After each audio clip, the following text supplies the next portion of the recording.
What's up, YouTube? What's up with y'all? Let me pull y'all up. Let me pull it up on the other side. Pull it up on the other saside. Y'all already know how I go. You know what? I'm actually gonna go ahead and I'm gonna get the little intro thing so you can wait. I want to have people waiting because one of the things I hate about live streams is when people get on and then you waiting another 15 minutes to actually see the person. But I might have to do it because when I get on and everything kind of scattered, it's a little bit harder to get right to the point. So, but I got y'all pulled up. Let's go ahead and start digging into it though. Today we're going to be talking about single mothers, all right? And everybody knows, all right? Everybody talks about this topic in the Black manosphere and how big of a problem it is. And just in the manosphere in general, everybody knows how big of a problem this is. But let's dig into it a little bit, okay? How it happened. Let's talk about a little bit about how single motherhood skyrocketed, okay? Everybody knows that in the 1970s, especially in Black communities, the single motherhood rate or the children out of wedlock rate was around about 23%. It skyrocketed to today. It's at 78% in the African-American community. And you guys are close, or I mean, all the white community in terms of all of America, white community, Hispanic community, Asian community, y'all all up next. All right. Because all y'all trends and all y'all statistics are leading in the same direction. So let's talk about how it started a little bit. It started really welfare as an idea started to incentivize women to take the risk of marriage. Okay. So for women that were afraid to be dependents afraid to stay home and take care of the household duties, they created this so that if a man were to abandon you or if a man were to die, you would have some kind of insurance. That's what welfare was basically for. It was insurance for women who wanted to be dependent on their men and take care of the household. Unfortunately, what they didn't equate for is something called the moral hazard problem. Okay. And the moral hazard problem is it's an insurance term. Okay. So just as an example, and in the term, it kind of goes like this. If you have insurance for a particular problem, you're less likely, or for anything, you're less likely to care about, you're more likely to be negligible towards that thing. Does that make sense? How this can be equated is like in major businesses and big business, big bailouts. All right. So businesses that practice are almost incentivized to practice very risky business when it comes to their investments because they know that they can get bailed out by taxpayer dollars. Okay. That's essentially what the welfare system was, but they didn't equate for, like I said, the moral hazard problem. There's a guy named, and I know I'm just diving right into it, but there's a guy named Robert Moffat, and this is what he had to say. He's huge into studies when it comes to the family structure and how welfare has affected the family structure in America specifically. This is what he said, and I want to read it word for word verbatim because I need y'all to hear this. New studies show that welfare has a significant negative effect on marriage and a positive effect on fertility. Okay. I'm gonna say it again. New studies show that welfare has a significant effect on has a significant negative effect. I'm sorry. Let me say that specifically. New studies show that welfare has a significant negative effect on marriage and a positive effect on fertility. What does this mean? Obviously, the women that were given the ability to take the risk weren't jumping into the risk. They were essentially sitting back and collecting the money. In the Black community specifically, this affected us because literally right on cue, drugs flooded the Black community to fund wars, and this is a fact. You can look this up if you want to. Drugs were pumped into the Black community to fuel American wars, and Black men went at large to prison for participating in that behavior. And I'm not saying that they're good for doing that. I'm not saying that anybody, because at the end of the day, you ate the forbidden fruit. While you had other options and you decided to go and do what you did, so you ended up in prison. All right, so that's what happened. And what that did for the women is they have this new thing called welfare, where when the men go away, they have these benefits. Okay. And a lot of women, a lot of Black women specifically, became very dependent on these benefits while the men were in prison, serving extra large prison sentences because drugs like crack cocaine were given like 10 times more time than other drugs like cocaine, which is pretty much the same thing, just in a different form. All right. So while the men were in prison, the women were were marrying the government. The women were basically getting everything they needed from the government. Okay. And when the men got out of prison, they are restricted from joining the household again. And this is a huge problem in the community. And this is for all Americans alike. This is a growing trend in white communities, in Hispanic communities, and in Asian communities. And the thing is this, if you don't have strong men in the households, you don't have a strong nation. It's that simple. Why? Well, let me get to it. I'm going to get to some of the effects that your child is susceptible to if they were raised by a single mother. So while the men were in prison, and by the way, they were in private prisons. Okay, this is a specific term, because what private prisons does is it has an incentive. It gives prisons an incentive or a mandatory fulfillment. You have to have 95 to 100% of that prison filled with people, and you're getting money for the more people you have in that prison. Okay, people have to understand that when it came to black folks in prison and doing astronomically longer sentences, well, the prisons got paid for it. The people invested in prisons got paid for it. So while these men were in prison, women were just out wreaking havoc. And when the men came out, after the women married the feminist movement, while the men were in prison, the men came out and they weren't allowed to join the households. What does that do to children? Let's talk about some of the effects that being raised by a single mother has on a child. Let me get to it. And I wrote some of this down because I really want to be specific about what I'm saying, because I feel like a lot of it gets lost and people don't understand how big of a problem it is and how much it affects. The children are twice as likely to be convicted of a violent crime. Okay. So the children that are raised by a single parent are twice as likely to be convicted of a violent crime. That's not a good starting point. That's not a great start off into something that's already hard. Life is already hard enough. You don't need all these statistics and all these numbers against you because you were brought up in a horrible situation because your parents made bad decisions. But let's keep going. Approximately twice as likely to be expelled or suspended from school. A third more likely, so 33% more likely to drop out of high school. 6 times more likely to witness domestic violence. That is a big one, okay, because the studies are already in on this. Children who witness domestic violence are more likely to commit domestic violence as adults and are also more likely to be addicted to alcohol. They're more likely to become alcoholics. What does it mean when you become an alcoholic? Well, you're more likely to commit domestic violence. That's what happens when you have when someone's alcoholic. Not only that, but in 50% of violent crimes, this is important, 50% of violent crimes, alcohol in some way, shape, or form is involved. Okay? So those are just some numbers for you. Twice as likely to commit suicide. And probably one of the worst statistics out of all of these, and this is specific for single mothers raising children, raising young girls, okay? A girl that is raised by a single mother is 3 times more likely to have a child before the age of 18, okay? 3 times more likely to have a child before the age of 18.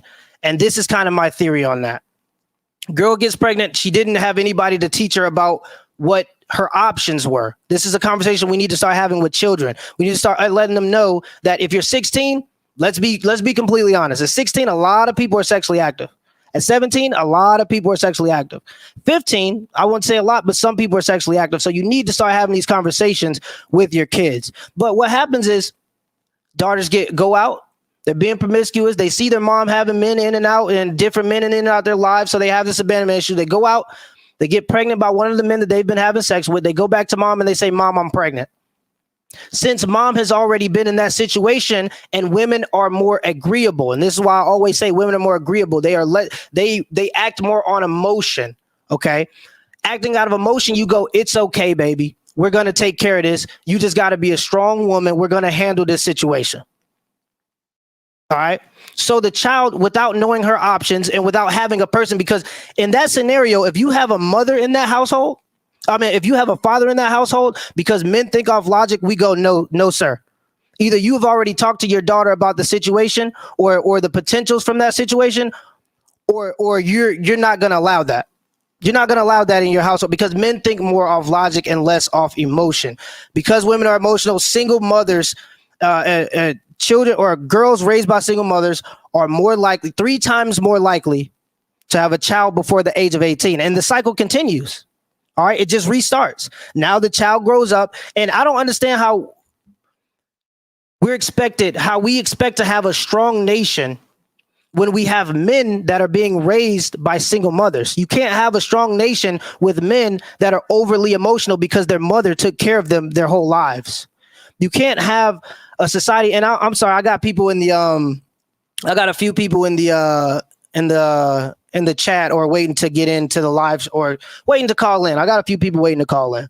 But you can't have a strong country without men that are afraid of taking risks. Why are they afraid of taking risks? Because they don't have any self-accountability. When your son gets in trouble at school because mothers are overly protective of their sons, single mothers specifically are overly protective of their sons. When he's in trouble at school, you go up to the school and you curse out the principal more than you cursing out the student or your son for doing what he's doing, even though he got home training. He know how to act better. Okay, so it's the lack of them having to deal with their consequences for the actions that they commit. Okay, and they're less likely to want to take risks. That's just how it works. And you can't expect to have a strong nation when you've built your foundation on weak men. That's just not, it ain't going to work out that way. So we have to solve this single motherhood / baby mama syndrome that's going on with America right now. China, our competition, I don't know how much y'all into international issues, but probably our biggest competition right now is China, and they're going to pass us in GDP in probably about 2 or 3 years. In 2021, they said that they're going to make their men more masculine. They're trying to boost their testosterone. Men in America, on average, have decreased in testosterone by 1% every year. Okay, since I believe 1999. So on the average man in 2021 has 21% less testosterone than the average man of the same age in 1999. Men build testosterone from taking risks. This is one of the ways we build testosterone, and this is one of the ways we build confidence. Okay, and if you don't want to go out and take risks, you're never going to build your confidence. Anything that makes you nervous, anything that is hard to do, these are the things you should be pursuing because it builds confidence for the next hard problem. This is one of the reasons why I say men should all work out. Or I think everybody should work out because it puts a problem in front of you every day. And you conquer that problem. At the end of the day, you realize it wasn't as bad as you thought it was going to be. And then you have to deal with the realization that you got to do it again tomorrow. And then the next day, and then the next day. And that builds strong character. That builds a person that's willing to go out and take risks. And this is what you need in a country. But how can we solve some of these problems? Since people seem to be, at this point, a lot of people are super selfish when it comes to some of the things that are going on when it comes to relationships right now. Let me go into, okay, first let's make the marriage better. Let's make the contract of marriage better and more suitable for men. Okay, because right now men, and this is a known fact, men think more using logic. For a while, we were emotionally based when it came to marriage, but now men have opened their eyes to how bad of a contract marriage is for men. The government has to get involved. It's almost like our government is making us split up and not recognizing the fact that a lot of men are backing out of marriage because the contract off the rip is bad.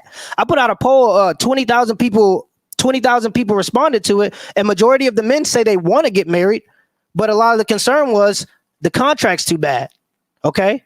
It's a horrible contract. It's a horrible deal. So one of the solutions is off the rip, allowing for there to be some negotiation when it comes to the contract, prenups, postnups. These aren't good enough. We need it off the rip.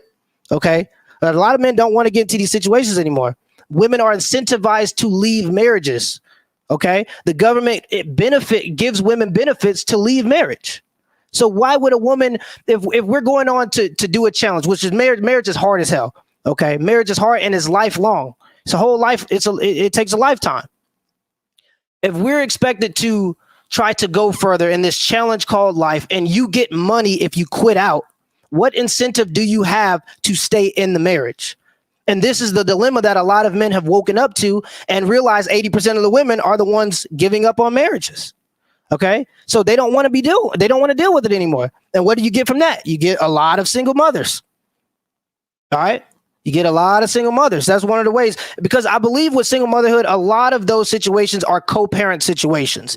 41% of single mothers are actually without the father. Okay. So a lot of those situations are co-parent. So I will give it that.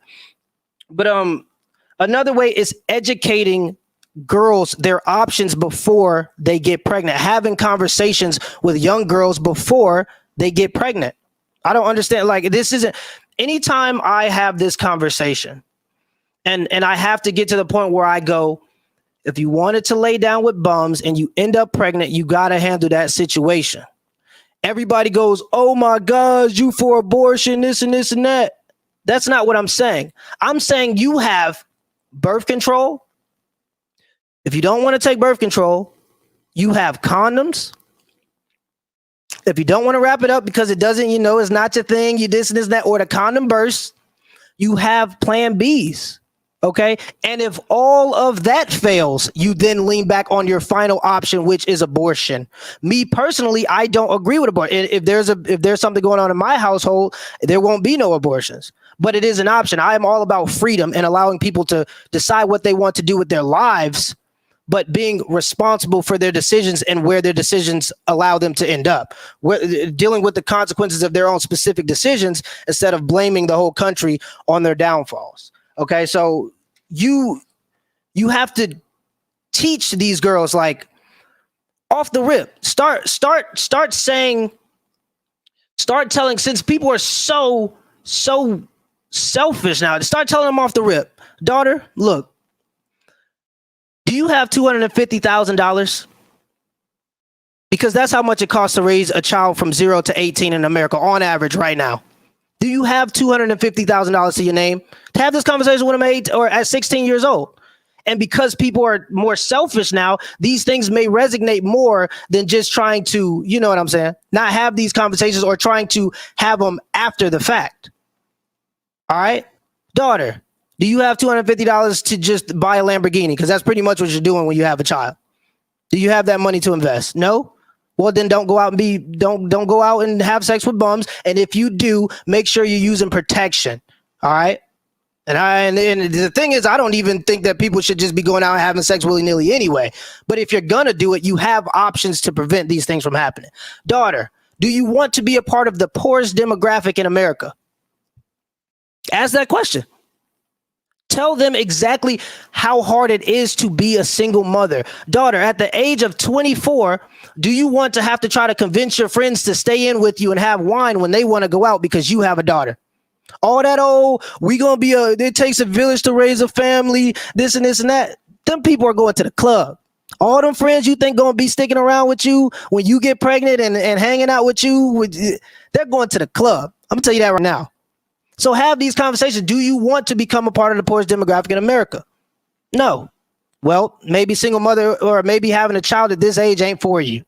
Okay. So have a conversation with your daughters about where this leads. Okay. I'm pretty much done with, actually, let's get into one more solution, because I think I have another one that could work. And then I'm going to open it up for anybody that has anything to say about things that I say and this and this and that.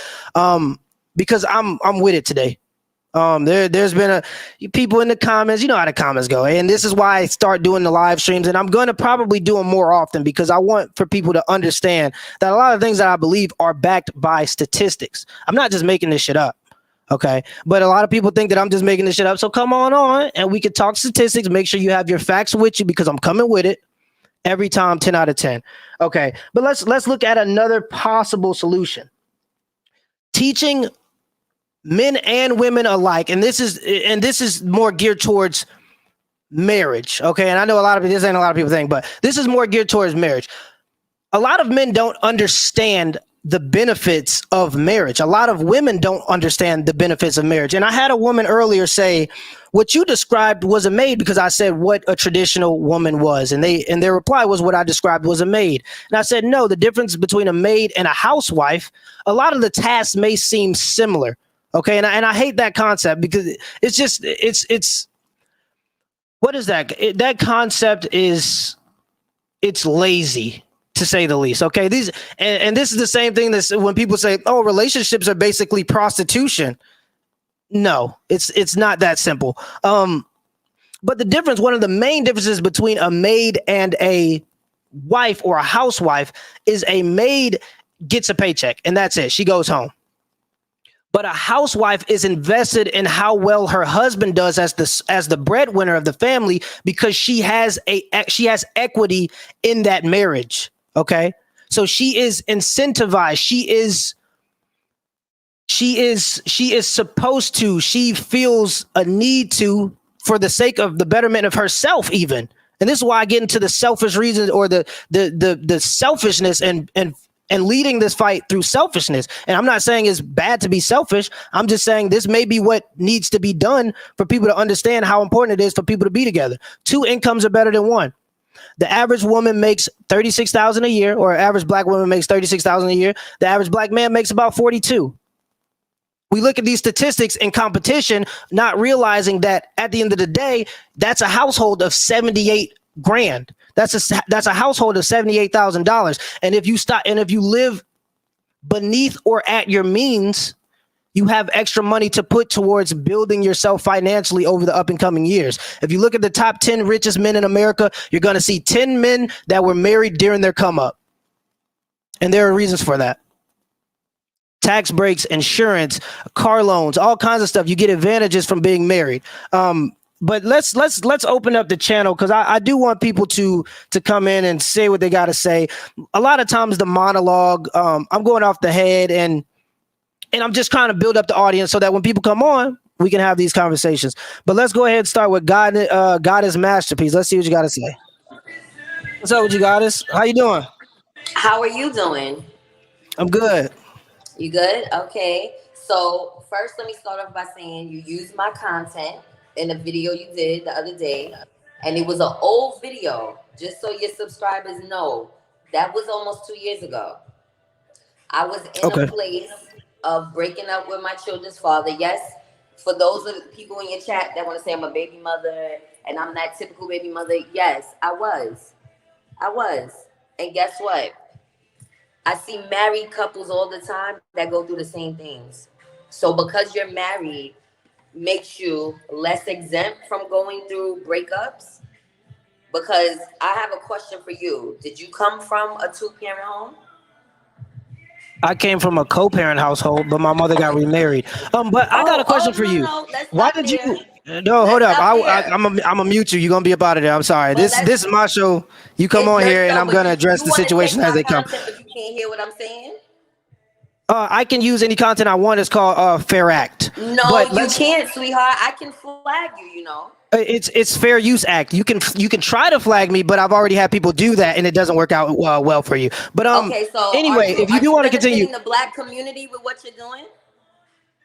yes, I talk about unionship. I talk about group economics between black men and black women, and I talk about marriage.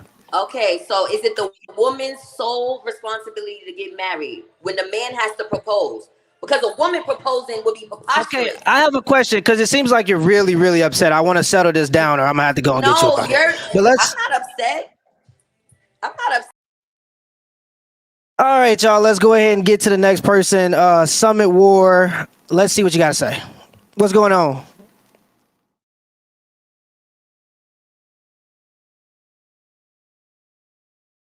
Summit War, you still in here? I'm gonna have to get Goddess back in here. I'm gonna be doing this all day with her. For anybody that wants to call, by the way, and have anything to debate, go ahead and use the link up top. I'm gonna have to get Goddess back in here. No. Turn me off your TV. I hear some echo. For anybody that wants to call, by the way, and have anything to debate, go ahead and. Oh yeah, can you hear me now? Yeah, I hear you. All right. See, one of the problem with the single mothers, that I've noticed is a lot of people don't realize is a lot of them don't have time to grow up. They have a childlike mentality, which creates problem for our community. I think a lot of guys would probably agree with that. That is an issue. with our community. These women, they're raising kids, but in their mind, they're still kids. So you have kids raising kids. That's one of the first issues we have. No, I couldn't agree more. I couldn't agree with you anymore. Right. And so we, if they get pregnant early, one of the things we have to do is find a way for them to grow up mentally, so that they can raise healthy, in a way, raise healthier kids. In a sense. The truth of the matter is this. The truth of the matter is this. You women, because they have innate value, they tend to not mature as quick as men because they have a safety net. Society cares about women. So when people hit the age of 18, men understand that you either stack or starve. Okay, no one cares. They'll watch you die on the side of the road if you're a man and you don't provide value to the world. Agreed. So, but women have a little bit more leeway and they're able to be kind of young mentally for a longer period of time without as much consequence as men. So. Right. I think you're right. Absolutely. They have too much safety nets, and I would say that's the problem. They have too much nowadays.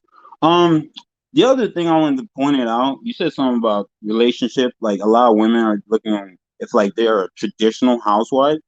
They look at as prostitution or a maid. No, yeah. I know what, that was a comment that was brought up on the channel. Someone said, because I described some of the tasks of a traditional housewife, and they said you described a maid, and I said that's a lazy description, and I did, differentiate between the two. But what were you going to say?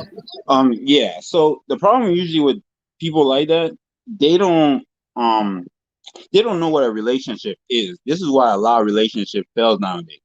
A relationship fails because they don't understand. Like, relationships is about give and take.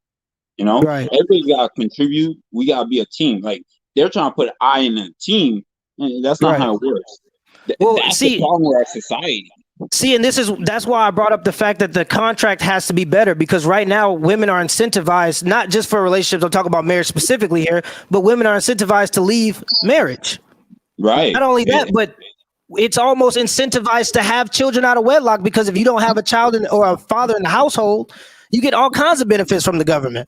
Okay, so people try to act like this stuff don't exist, and it does, and it's brutal. It's brutal right now, the effects of it.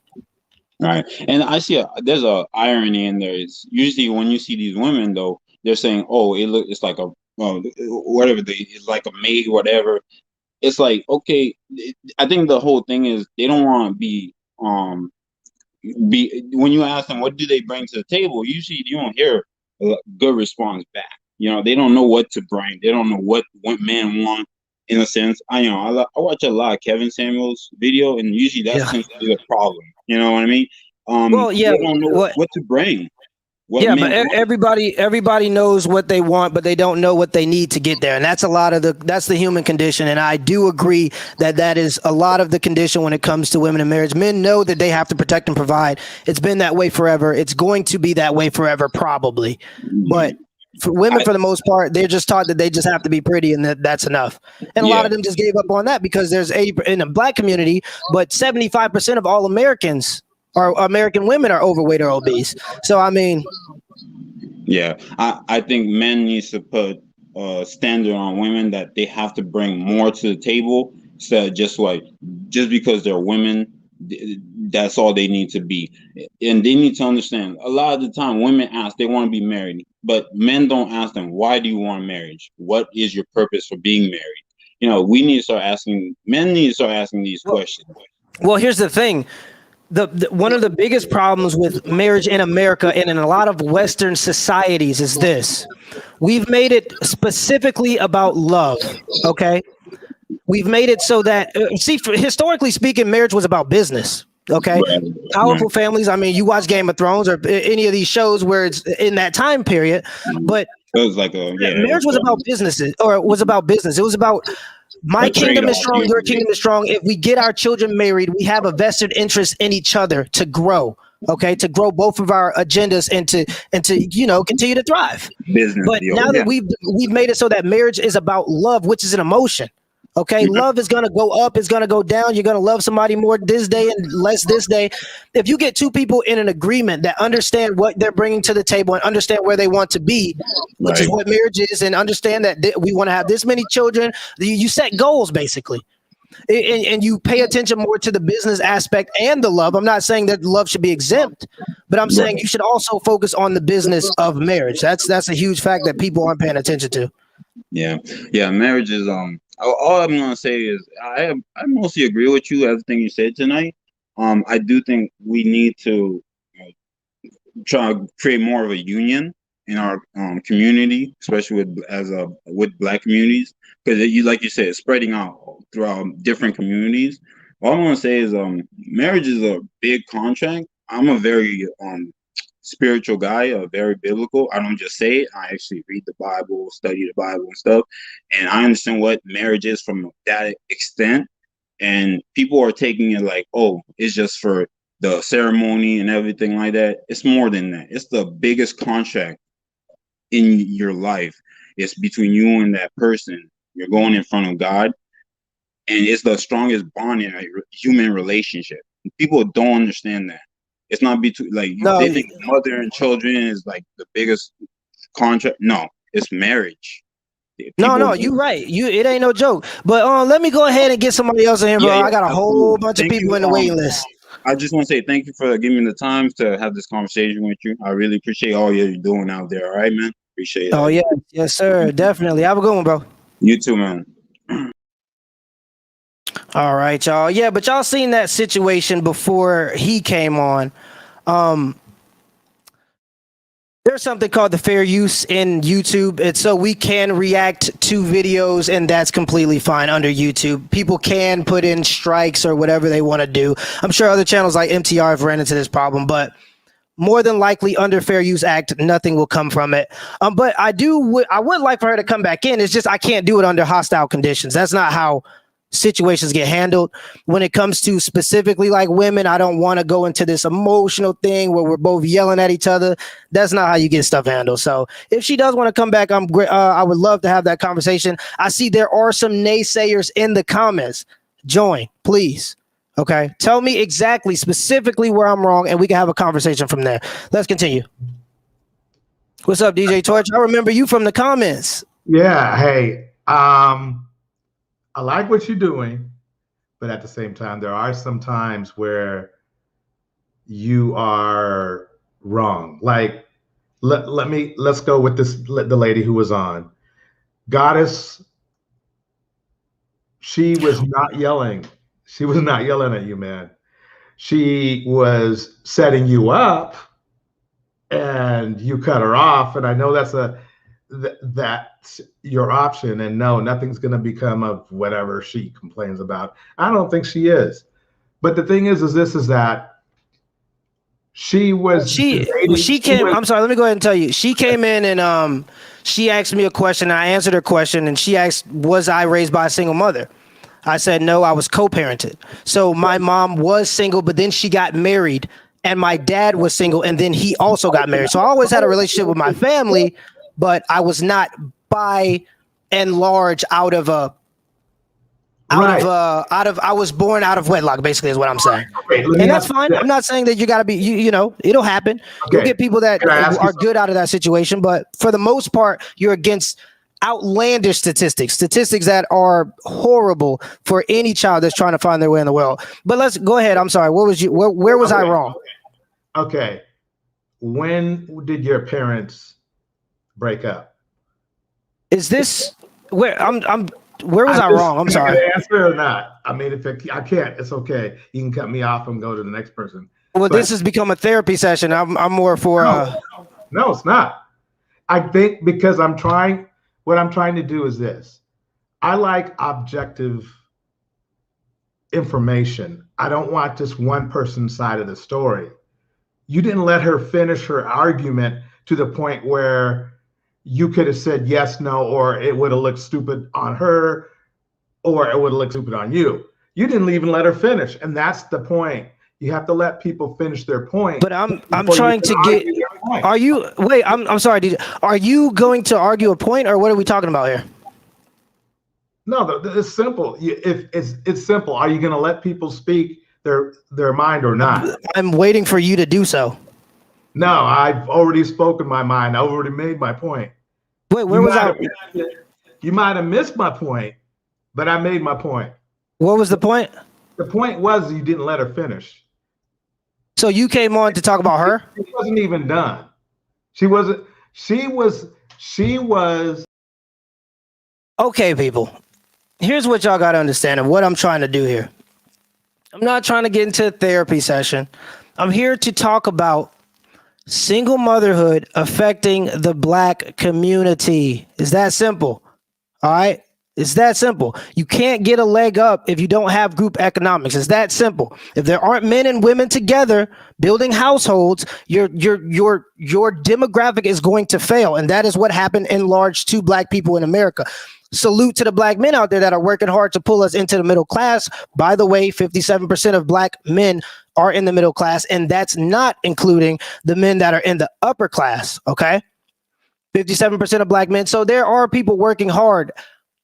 But by and large, having children out of wedlock is not setting your child up for success. And we have to talk about these issues. I'm waiting for somebody to talk to me about those issues. I'm not here for a therapy session. Let's continue. Jojo, let's see what you got to say. What's going on, Jojo? What's going on with you, OG? How you doing, bro? Pretty good. First thing I want to say is the broad you had on earlier and the feminine dude you had before are the exact reasons why the Black community is in the shit it is today. And excuse my language, but I don't want to get crazy, but I have to. As a young dude, this shit is like ridiculous. But to get to the single motherhood topic for our community, the number one issue is what you starting to see. I call it the great separation. You starting to see the dudes who worth the damn, you know what I mean, get out the bullshit of, oh, you have to get with this woman with 2 kids by 2 different dudes and all that type of dumb shit. See, the number one problem is this, the people they go after in the first place. I have yet to hear a Gil in our community say that the first and second dude they bumped into was a decent dude worth a damn. It's always, oh, he was a hood dude, he was a trash dude, he was this, that. Then you wonder why you a single mother. But this is the thing. You don't just blame the broke ass hood nigga, you know what I mean? With already 2 or 3 other baby moms, you say, oh, it's Black men as a whole. Black men need to step up, this, that. I think that's complete bullshit. And I'm Poor.Mans.Podcast, I'm gonna be honest. I'm like you. My girl been with me since my goddamn sophomore, junior year of high school. And I tell her all the time, you see, every time you go in the store, you see a girl with a kid, but you never see a man around. And the way that some of these girls talk to these dudes, I use this story all the time. One time we was in the Snooks, it's a grocery store. Her son had like bumped into me. Now the little dude had to probably be about 2 or 3 years old. He just being a kid, goofy and stuff like that, bumped into me and fell over. So I asked him, I'm like, little bro, you okay or whatever? This girl came around the corner, looked at him and said, you dumbass, I told you stop running so much. 2 or 3 year old child. And here's the thing. I don't even blame it on bad parenting. I blame it on a growing resentment that comes from understanding that your life is not over, but it's definitely crippled. You know what I'm saying? Like exactly. You're gonna grow some resentment for a child. It's a bad thing to say. A lot of people don't want to have this conversation. That's just what it is. But women grow to resent these children because you go from work to taking care of a child all day that's screaming, crying, and this and that. There's a growing resentment, and that's going to that neglect from when you're a child is going to show when the child gets older. That's what happens a lot of times because parenting is hard for 2 people. So you trying to do it by yourself and acting like things are sweet. That's why I'm saying we need to educate daughters on how hard it is also to be a single mother. Right? Like, because a lot of people are just saying too, as far as the dudes who do have kids, a lot of Black dudes don't get congratulations on being the stand-up ass dude and being the father who worth the damn is actually being productive and, you know what I mean, being a leader in his house. But for the dudes that don't do their job, this is the thing. The man is the most important factor in the growing household. Regardless of what a woman say, goddamn what society say, any of that bullshit, a man is the number one chess piece in that game we call life. Without a man, you don't have a foundation, you don't have anything. That's why you're seeing this increase in these little children with this, you know what I mean, fucked up behavior. I saw a video the other day on Coach Greg Adams' Instagram channel, and this girl had to probably be about 4 or 5 years old, twerking in the middle of a street, and of course, you know who was cheering her on? These stupid ass, goofy ass people, and it's a damn shame. And this is my thing. I don't look at it as a tyrant approach how a man should be, but I look at it like a man lay down the fucking law. What he says goes. You can call it a partnership, this, that, but at the end of the day, it should be like a business. The man, the CEO, the woman, the CFO, and the kids, the employees. Bingo. We have too many men, and I say this especially for our community, too many black dudes are scared to tell a woman to shut the fuck up. It just, you know what I mean? And people go, oh, he's misogynist, he's this, he's that. Well, yeah, like, anything you say to a woman nowadays because of the marriage of the feminist movement is misogyny or it's the patriarchy. And so you can't even have conversations with women, and women don't even. And this is one of the reasons why the black manosphere is seen as such a negative thing. Mm-hmm. We're not really saying anything negative. Okay, we're just holding people accountable for their actions, but it's taken as negative because anything a man has to say to a woman is just the patriarchy. It's ridiculous, man. It's a shame. And then I don't want to take up too much time, but I just want to say a couple more points. You go ahead. You good. I got a few other people in the coming up after you, but yeah, you good. Okay. Even as far as the men go, like now you have these dudes who wear these damn skin tight pants, the damn what they call them purses and all that type of nonsense. And it's just like you hear dudes like that. My woman treats me like I'm a bitch. It's like, cause you are kind of a bitch, bro. You wearing the purse. Oh, it's for swag and this, that. That shit is ridiculous. And it go even more so than that. Another problem we got in our community, this for the men and the women, you have people who it's just like it's impossible for them to eat better and exercise, goddamn. Oh, I don't want to go to the gym. I got to eat this greasy ass chicken, this, that. You can eat that in moderation, but our community, we go overboard with it. You know what I mean? You should not have an auntie or uncle with lunch lady arms at 40, 45 years old. It's bad for you. But ain't nobody saying nothing, okay? And a lot of the men are just accepting it as okay, so ain't going nowhere. It ain't going nowhere. Ain't nobody holding nobody accountable, and it's just allowed to say, well, I had a child, so this is why I gained 20 pounds or this and that. Beyonce had about 3 kids. She looked the same. Facts. She might have gained a little bit of weight, but no. The last thing I want to say too is if you don't put emphasis on raising the men up right and bringing them up how they're supposed to be, you're not gonna have shit. Like another big problem we have is the lack of education that we teach to the young men. It's no way in hell 70% of black men should be reading at a damn 8th grade level during graduation after high school. I've seen that statistic too. Also, being raised by a single mother, a child by the age of 30, he is like 3 times more likely to be unemployed. Exactly. A man raised by a single mother. That's the number one problem. But for all the women complaining about this, that, my baby daddy ain't shit, I guarantee you, if we ask you, have you been to jail or sold drugs, it's a yes 10 times out of 10. I have yet to hear one of y'all come up there and say, I got knocked up by a dude who was worth a damn. I got pregnant by a dude who actually ended his child's life. I don't know if you be lying about that, this, that, but this is my thing. If 70-some% of the girls with kids are single mothers, it's not the men who's the problem, it's the women. Like you got to be 100,000% with that. Bingo. And this is the last thing I'm saying. Go ahead. So with that being said, for all you women who are single mothers, that's your fault. And you know what I mean? It's bad that you did that. You made those mistakes and shit like that. But no matter, regardless of that, it's 50%. They say Kevin Samuels and the Poor.Mans.Podcast say all the time, 50% of black dudes don't have kids. It's no fucking excuse. If 57% of them are middle class, is no fucking excuse for why you couldn't pick a dude worth a damn. That's your fault. What happens is hypergamy kicks in. What happens is since black women are the highest consumers of social media, and I love black women, by the way. I'm married to one, so let me go ahead and use that as a disclaimer now.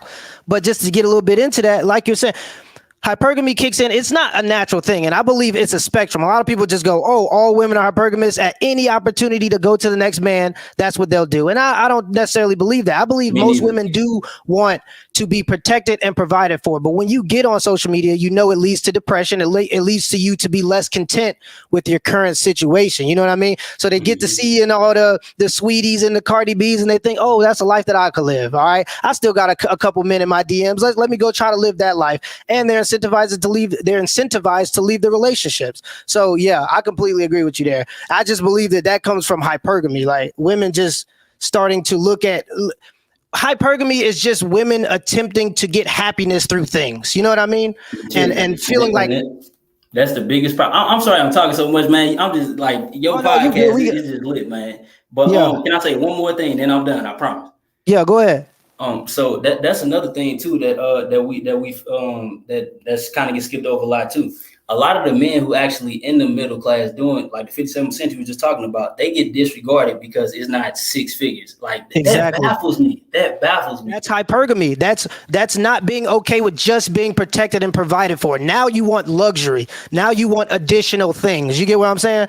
So like that's what I believe the overconsumption of social media causes in women. So you say, oh, I'm not protected, and it doesn't take much to protect and provide if you're living in your means. You know what I mean? Exactly. You fit with 47K in most places. Now, if you live in LA, you having a hard time. If you live in Miami, New York, you having a hard time. But in most places, protect and provide can be done. Protect and providing can be done with 47K. But a lot of women look at that and scoff at it and say, oh, I could do better than that. And that's where you at. I mean, you end up alone. It's just that simple.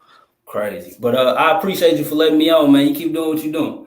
Yes, sir. I got you. I'm going to let DJ Torch back in. I see DJ Torch. He in the comments heavy. Let's see what he's saying. What's up with you, DJ Torch? Now, we got to get to the meat of the situation. What's the exact point here? You in, DJ, you in? Oh, I'm in? Yeah, you in, you live. What? I need to know the exact point so I can. Bruh, this is it. This is the deal. You're in the same situation as a lot of people who didn't have a father around. Now yours was around, but it doesn't make your mom not a baby mama. It's the same. Yeah, but that's nonetheless. I'm still talking about these facts because they're still facts. Okay, when you talk about 2 times more likely to commit, and then some of them, it's like this. I can't go fact hunting with you because I don't have them right now. Yeah, but what you're saying, I know from experience, is not accurate. Like you're saying that women have less logic than men, even though it's men who's it's not that women have less logic than men. It's just that women are emotion-based creatures. Women are emotion-based. Men are more logic-based. Women are more interested in people. Men are more interested in things. The clinical studies are already in, by the way. You can go look up the characteristics. You can go look. I mean, it doesn't matter. Here's the thing, DJ. You're making a point, but you're not explaining it right. DJ, here's the thing. You just admitted to not having any of the facts or statistics in front of you, and I doubt that you've ever researched any of this. You're probably just using anecdotal evidence. But you can look at the characteristic traits between men and women. Women tend to be more agreeable. Men tend to be less agreeable. But that doesn't mean that some men aren't agreeable. Okay? It just means on average, men are less agreeable than women. All right? Women are also more emotional. They embrace emotion more. They use their emotions more. They're more likely to deal with anxiety and depression than men, okay? Or at least reportedly. And this is all in the characteristic trait or the characteristic differences between men and women. The clinical studies are thorough. You could go and look it up. You're muted right now, DJ. I can't. Okay, I'm gonna mute you. Let you say what you got to say. But different context. You're not using the same context. Well, I can't go back and forth and go in circles because I don't feel like we're getting to a conclusion here. You don't have anything that proves me otherwise, and all of the clinical studies that I've read says these things. So I can explain you. Well, he just did us all a favor. But let's go ahead and who's the next person? CJ 100. What's up, CJ? What's up, boss man? This not a disagreement or nothing like that, is it? Oh yeah, well I was letting people in to have disagreements so I could talk to them about them. Okay. Well, I don't necessarily disagree with you though, but I do want to kind of speak to the mentality of single motherhood because I think a lot of people don't understand that it's a mentality, and I say that because I got married at 21. Me and my ex-wife were high school sweethearts, all that, right?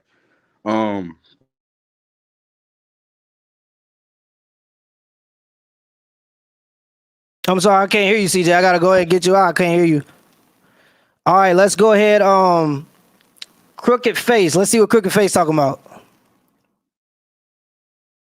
I can't hear you, Crooked. You on mute. You gotta unmute yourself, brother. How you doing? What's going on? So, I actually just recently got hip to your page, and I've been going through your backlog, and I don't really disagree. I actually think there should just be another level of evolution because we got to start finding solutions. A lot of times, a lot of your videos point to a lot of the issues in modern society, and it's hard to find a solution when it comes from the women and women being in echo chambers. But at this point, it's not a bad thing, but it's just constantly talking about how bad women are in the dating scene. Did you hear of any of the solutions that I put out today on the live stream? No, I haven't.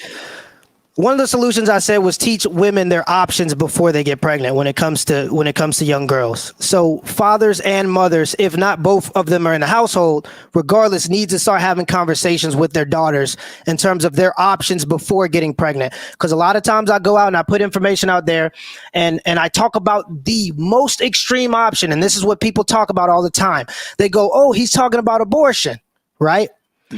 No. Ignoring the fact that if you have the conversation and you're proactive of the situations that are coming up, if your daughter's 15, 16, 17, she's either in there or doing a little, it is what it is. You may not want to think about that, but you need to have these conversations because they're important. Sit your daughter down and say, daughter, do you have $250,000 to raise a child?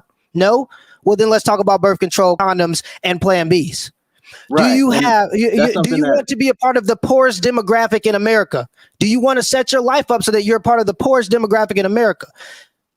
If not, let's have the conversation about birth control, condoms, Plan Bs. You get what I'm saying? Like, people just want to go to the absolute extreme and say, oh, you're promoting abortion. No, I'm saying that you shouldn't be having sex in the first place. If you want to, though, you have options. It's the rhetoric around sex that we teach wrong, right? If you teach the kids that sex is just taboo, all they're gonna do is go sneak and do it anyway and not tell you about it. So sex isn't taboo. That's how the kids got here in the first place. And when I teach fifth grade, I don't teach this to my fifth graders, but overhearing the conversation that the fifth graders have and how adept they are and what they know from overhearing adults, we can't just act as if sex is just some mystical thing that we're not going to teach the kids until they get to a certain age. Now, but are you counting it as taboo if a parent sits their daughter down or son down and explains to them? That's what I'm saying. So that's a big component to it. That, but you were saying I don't believe that you should. I don't believe you should radicalize it either. I'm sorry. Let me go ahead and say this. I don't believe you should radicalize it either, but I do believe you should teach the importance of it. And it's not a simple act. Okay. A lot of people and a lot of the new thing is that sex is just a thing that people do. There's a lot of emotions attached when it comes to those things. And a lot of the times it allows for young girls to get manipulated. After they have sex, they're more likely and easier to be manipulated into doing certain things. So you have to teach girls the importance of virginity and the importance of waiting until a man proves that he is worthy of having sex. And I'm not saying the first man you gotta have sex, you gotta be the one you marry. About sex itself. So just like how we've all been raised on that song by Lauryn Hill, that thing. We gotta change the rhetoric around sex itself, because we can't just make it seem like a taboo thing. That's just like when you ban anything, of course, just the illegal rates of them doing it is just gonna skyrocket. Right. And I'm not saying that we should be just teaching kids about sex, but we need to change the rhetoric around it to where it doesn't seem as if it's something that they need to sneak and go do, because that's when things get even more dangerous. Just like banning abortion isn't just going to make abortion just go away. It's just going to happen in unsafe places. And that's even worse for the populace. See, but I agree with you, but I think we just have a Yeah, we agree on the same topic. Yeah, we agree. We're agreeing right now. That's what I'm saying. Like, we're not even doing a debate. This is kind of an agreement, because I completely agree with you. I don't think we should stigmatize it. I think that we should have the open conversations. A lot of people, especially in the Black community, but a lot of Americans even, they just don't want to have that conversation because they feel like it's awkward and they don't want to believe that their little girl or their little boy is out there doing these things. But the truth of the matter is, women are able to have children, or girls are able, not women, obviously. Girls are able to have children at a certain age for a reason. That's because throughout most of human history, people were having children at 14, 15 years old. Yeah, and I know that's taboo to say now, but they're geared up to do these things. And they got married at 16 too. So it's just different now. But I do agree with you. Don't stigmatize it. Preach to your daughters the importance of and the hardship that will come to be if you choose to get pregnant. We completely agree with you. The story of the stork. We need to remove the story of the stork. Tell your daughter that you and your mate loved each other enough and decided to create your daughter, and not just a stork just dropped her off. And because I completely agree. The quicker we get the young girls in tune with reality, the quicker we get this problem solved. I completely agree. But let me go ahead and go to the next caller. Appreciate you, Crooked.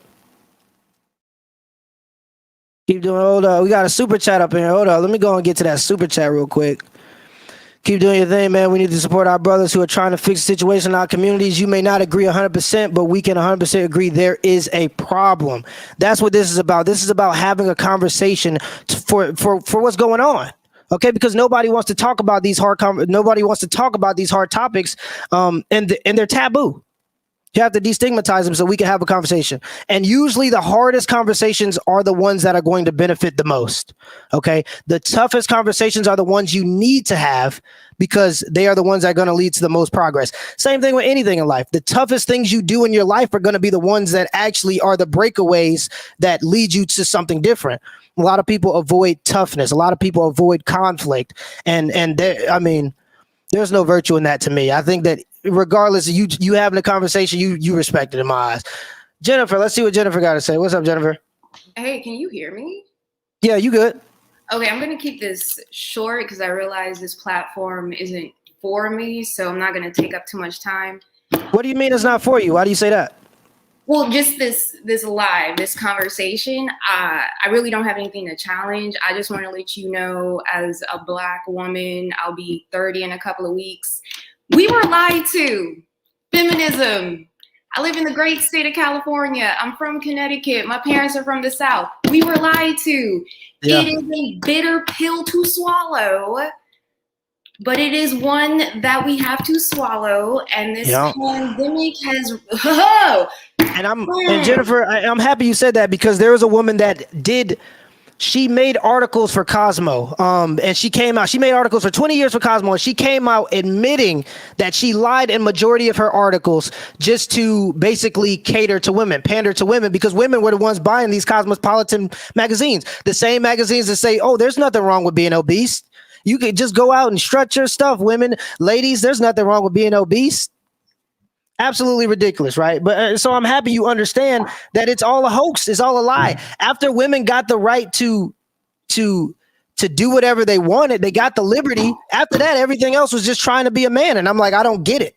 I just don't get it. I don't get why you want to even be a man. Understand this. Women get the benefits of war without even lifting a finger. Like that like imagine the amount of luxury that life has. You know what I mean? I understand there's bad parts too. You know, it's hard to be a housewife. I get it, right? But you get the luxury of war without even lifting a finger. Men by the millions, historically speaking, have gone out and fought and died on the battleground to protect women and children. Okay? So like when people say, I don't get it. I don't know why women would even want to.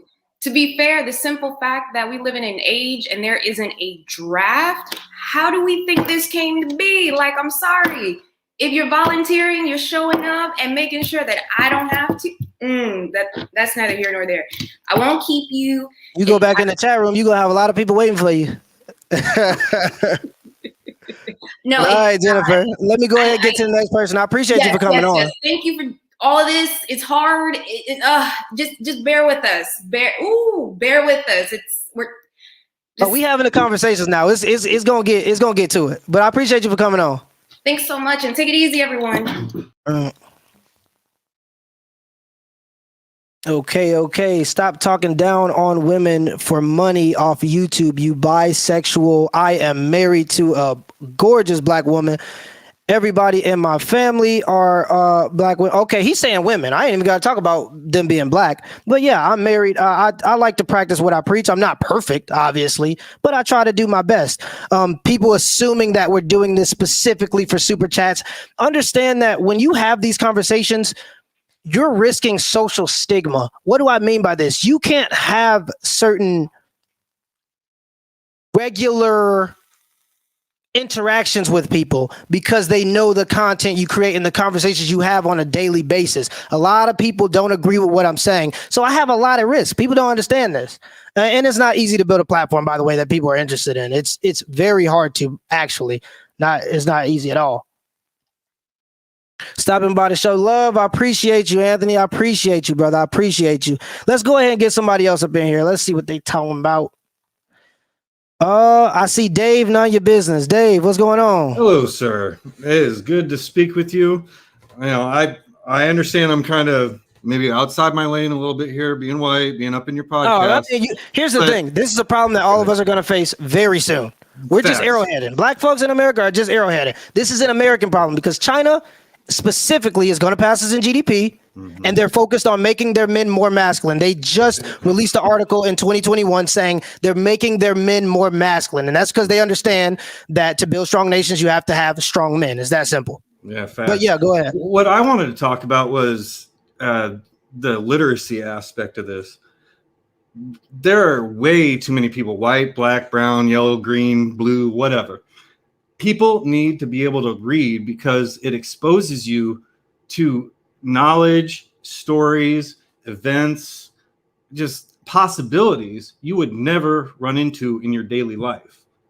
And to be crippled in such a way it just takes away so many possibilities, and it's sad. I couldn't agree with you more. And this is why I always say any of my views are challengeable. I do the research necessary to back my views because that's what I believe a strong opinion is based on. It's based on the facts. When you have an opinion, you want to base it on facts to strengthen that opinion, or you're just making stuff up. So that's why I have these. I allow for people to come on here and challenge me and have opposing viewpoints, and it makes me think of the things that I say on a daily basis differently.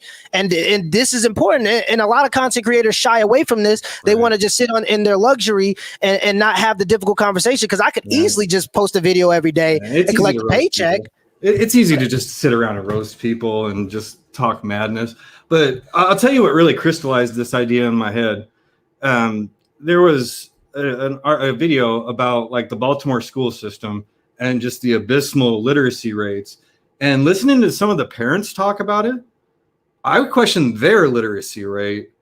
And then I thought about it even further. I was like, how shameful must it be to not be able to help your 6, 7, 8-year-old child with their schoolwork? Right. God, that's got to be just, that's got to make you first it makes you feel bad, and then you get angry, and then all of a sudden you're calling your little kid a dumbass for running in the freaking grocery store. Right. Like, what the hell? And the thing is, a lot of parents don't understand, and a lot of people don't understand that IQ is one of the greatest predictors of wealth. So IQ and competence are two of the greatest predictors of wealth. So if you're not allowing your child to build knowledge and teaching them how to apply that knowledge to turn it into wisdom, because the old saying, knowledge is knowing that a tomato is a fruit.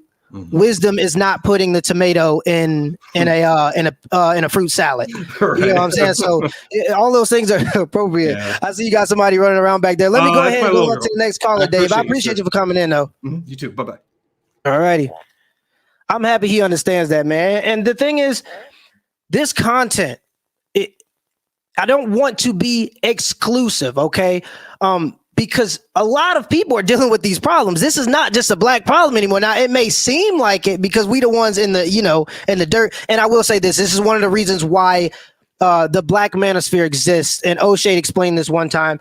He said that in the past, because I'm new to the game, I just started in December for people who don't know, but in the past, the manosphere, it used to just be a whole manosphere, but a lot of the white creators started to get a little racist when it came to the black women. So people said, black content creators started making their own content for their own people, and I completely agree with that. If there's racism involved, but if y'all ain't racist, you come on in and have a conversation. I don't give a damn who you is, because I see a lot of men getting exploited by a lot of the things going on in America. But we got Olivia. Olivia, you got a camera? I can't get you in if you ain't got a camera, Olivia. Let's go and turn the camera on. Hi. Oh, okay. What's up, Olivia? How you doing? I'm fine. How are you? Good. Can you hear me? Yeah, I can hear you. Okay. The whole thing about the single mom concept. Honestly, I'm a single mom, but I have been with my son's father for, like 12 years. And I really encourage women, please, what's that saying now? Marry before you carry. You do not want to be in the situation be known as a baby mother. I'm gonna go ahead and let you expand on that, because I think that message is so important. A lot of times, like I spoke about this today, and they said, or somebody commented, women single motherhood isn't praised, but it damn sure ain't talked about enough when it comes to the cons. Okay, and I don't think that it's praised necessarily, but it isn't stigmatized as much as being a deadbeat dad. Men are actually held responsible for being deadbeat dads. You see it in all kinds of media. Only on YouTube do you see women actually being held accountable for being single mothers. Yeah, you're right about that. And it's just because a lot of women going into those situations aren't educated at what it does to you. It is exactly. And I'm gonna go ahead and let you elaborate on that.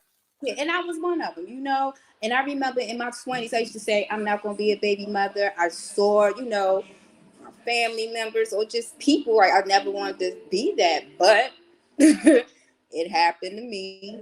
And honestly, if I could go back, I would have waited. I would have been married first, then had my son. So Olivia, where do you think you messed up? For the people that maybe, for the ladies, the young ladies, or anybody who listens, where do you think you messed up? Because it sounds like you almost did it the right way with the 12-year relationship, but do you think you chose the wrong guy? Did you? We're still together, but But what would tell you, young ladies, is marry before you carry. There is nothing like being with your man and you have his name and your children have your name, and you are one whole household. Right. We do not, especially in our community, we do not push that initiative of the nuclear family. Right. We need men and we need women. We need a balance. We need our men to be leaders. Yes, I agree. We need our women to be feminine and be leaders in their own right. And what I mean by that is taking charge of your femininity, be feminine, There's nothing wrong with taking care of the house. Like, honestly, they need to start pushing more home economics again. Right. Teach that. What's wrong with that? I'm going to say this, Olivia. A lot of the problem with it is, okay, I don't want to, venture off into a whole nother avenue. Right. Okay. But a lot of the problem, and this is why I talk about single motherhood specifically, is because you don't generally get strong men from single mothers. And see, in your situation in particular, you're with the man still. You're with the father of your kids. Okay. So, y'all still together. Y'all ain't under, you know what I mean? Y'all ain't married, but y'all still together at least. So there's still a man in the household to dictate or to have a conversation about what's going on. But a lot of these cases, the man is nowhere to be found. And the problem with that is it continues a cycle of the man. It builds weak men and it builds gullible women that get caught in the same cycle. So it's. And I tell my 10-year-old this all the time. Like, he'll say, well, Mom, why are you cooking for Daddy? He's grown. I'm like, because I love him and I'm a female. I'm your mother. I'm his woman. This is what I'm supposed to do. The women, we supposed to cook. We make sure that you're feeding food for your soul and for your well-being. I tell him that. I tell him, like, and I remember I've always told us. Remember, I've been telling you since you was yay little that you are going to grow up to be a black man, and that you should have, you are going to be the head of your household too, just like your dad is the head of our household. I said, we are committed, and that's another thing too. I wanted to tell my son, because now he's at that age. He said, why are you guys not married? I'm like, I don't know what to say to him. But he sees that we're together and everything, and I tell him, look, I'm going to. Why do you think your boyfriend hasn't proposed?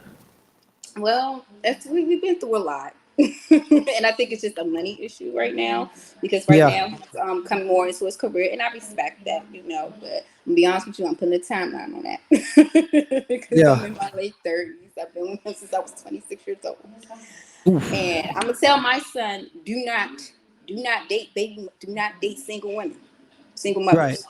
Right. I mean, let's just be completely honest, because everybody wants to say, "Oh, men are stigmatizing dating single mothers," and any mother, any of these women saying this, if you are a mother and your son brings home a woman with children, you're not going to be okay with that off the rip.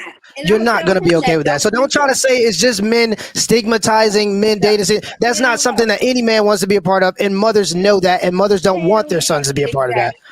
Exactly, because I'm going to tell my son, don't do it. You do not want that responsibility, because what you're going to do when that child say to you, you're not my my father. But that woman expects you to clothe, feed that child, and all that garbage. I'm not with it. Hey Olivia, Don't do it with you might comparison. need to drag him Don't do down it to the with courthouse. comparison. You heard me, Olivia? You got to drag him down to the courthouse. I will. Tell Trust him me, to stop it's playing easy. games. But Tell him to good get luck, to it. brother, with good luck, brother, with the podcast. I love it. I love the Black Manosphere. You know, you guys are doing a great job. All right, Olivia, I appreciate you. All right, have a good night. All right, y'all. We need naysayers. We need some naysayers. We need some people that's going to get the feathers ruffled. All right? We need somebody that's going to turn it up a little bit. But yeah, with Olivia's situation, Olivia, I really hope that man go ahead and put a ring on it because you a real one. All right? You've been sticking in there. Because, and I will say this, I understand his reluctance too. Maybe he needs to be educated a little bit more of the financial benefits. And this is why I say we have to, maybe preach a little bit more selfishly when it comes to the benefit or because when it comes to being married. Maybe he needs to be educated a little bit more of the financial benefits. But I do understand the cold feet because you feel like you're not financially responsible enough to protect and provide, and you're not in a position where you feel like you should be. But you shouldn't be having kids either. All right, if you ain't ready to step up to the plate and get married and do what you got to do, I don't know how you make it a $250,000 investment if you ain't willing to put a ring on it. You get what I'm saying? Like, and man, that's tough. That's tough. That's the thing with a lot of these situations. There are so many components that are particular, and everything we say is to be taken with a grain of salt. Look into the stuff yourself. Find out what works for you. Okay, I don't want to live. I don't want y'all to think, oh, if there's a man and the situation is going to be catered to yourself personally, but take the information and apply it as you should. Don't take everything people say on any kind of social media as gospel. Okay, always do your own research and look into it yourself. Let's and see how it can apply to your life personally. Let's see, Mr. 3 Stacks. What's going on, Mr. 3 Stacks? You in? Hey, how you doing, buddy? You well? I'm good. How are you? Not too bad, not too bad. No, I'm not echoing part of off your you. Sorry? I said I'm echoing off you a little bit. Oh, one second. So we get some earphones in this thing.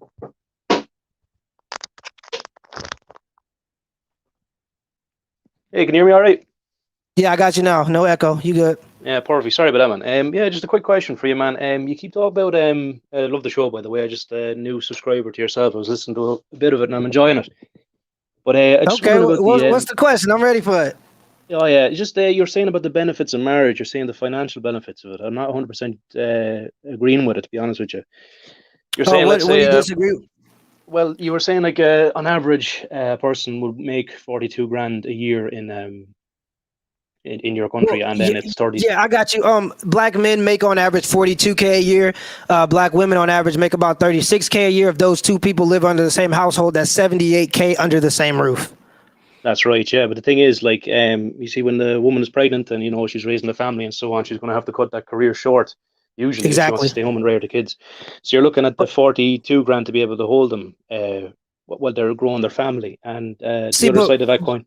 I'm sorry? But what's neglected there a little bit is the fact that usually when people are together, there's a time before, and if they've done it right, there's a time before they have a child. And if they plan that, if they put that into the plan, they have time to grow financially before the child comes. You know what I mean? So yes, I do agree. And sometimes I put it in text of part-time. So if your woman's working part-time, she's doing only 10K a year. That's still an additional 10K if you're living in your means. That's still an additional 10K that can go to future investments and building your life.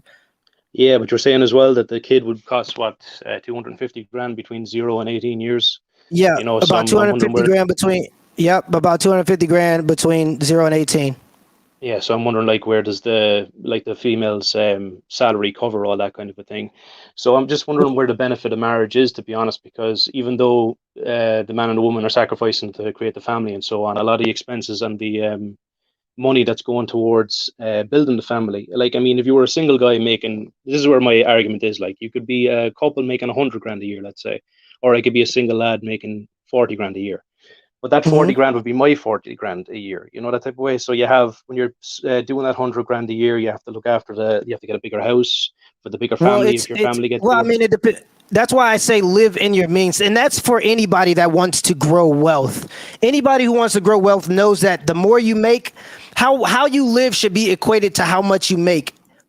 Way underneath how much you make is how you should live. Okay, so for example, I know a guy who makes about 100K. He drives a Toyota Corolla. Why? Because the Toyota is the most reliable car. Okay, so he bought the Toyota Corolla. It's a very cheap car, but it's reliable. So it gets to where he needs to go. Additional money. He invests into cryptocurrency. He has a bunch of stocks as well, and he is invested in real estate to some degree. But that gives you the allow. If you live in your means, that gives you the allowance to do that. So not only does marriage help you in terms of two incomes in a household, but it also helps you because the children that you birth are also more stable, by the way. So that's an additional benefit to that marriage. So the children that you birth will be more stable according to all of the statistics. So it isn't even just about you, but if we had to say selfish reasons why you should do it, if you look at the top 10 richest men, you'll see a bunch of men that were married when they were on their rise to money. Now, what happened when they got to their money is up to them, and it's probably because their wives seen it as a business agreement as well as they did, and when they got to the point where the kids were out of the house or old enough to understand, they then divorced.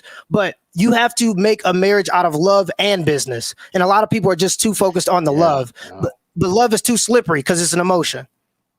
I get you, and emotions are fleeting, and you know it's no point in building a foundation on a fleeting emotion. I get all that type of stuff, but my argument would be is that, I mean, you're saying that there's a benefit to marriage that people are overseeing, but as a single lad myself, well, not married anyway, that's for sure, and no plans on doing so, I don't see any benefit to doing so unless I wanted to have kids.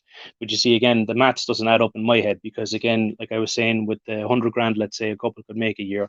Obviously, the woman's going to take a hit on her financial status because she's going to be staying home rearing the kids. So regardless, I mean, even if that doesn't make sense when in reality in a bit, because if she's going part-time, like you're saying, and still can accumulate 10 grand a year, who's going to look after the kids? If you're going to have to bring in a maid, that's an extra expense. Here's the thing. If your family and expands, you're going to need a new vehicle and so on, you know, so they're extra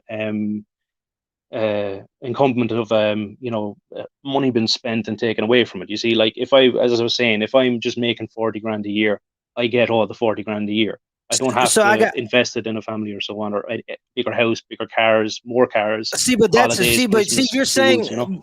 I got you, but you're saying things that would lead to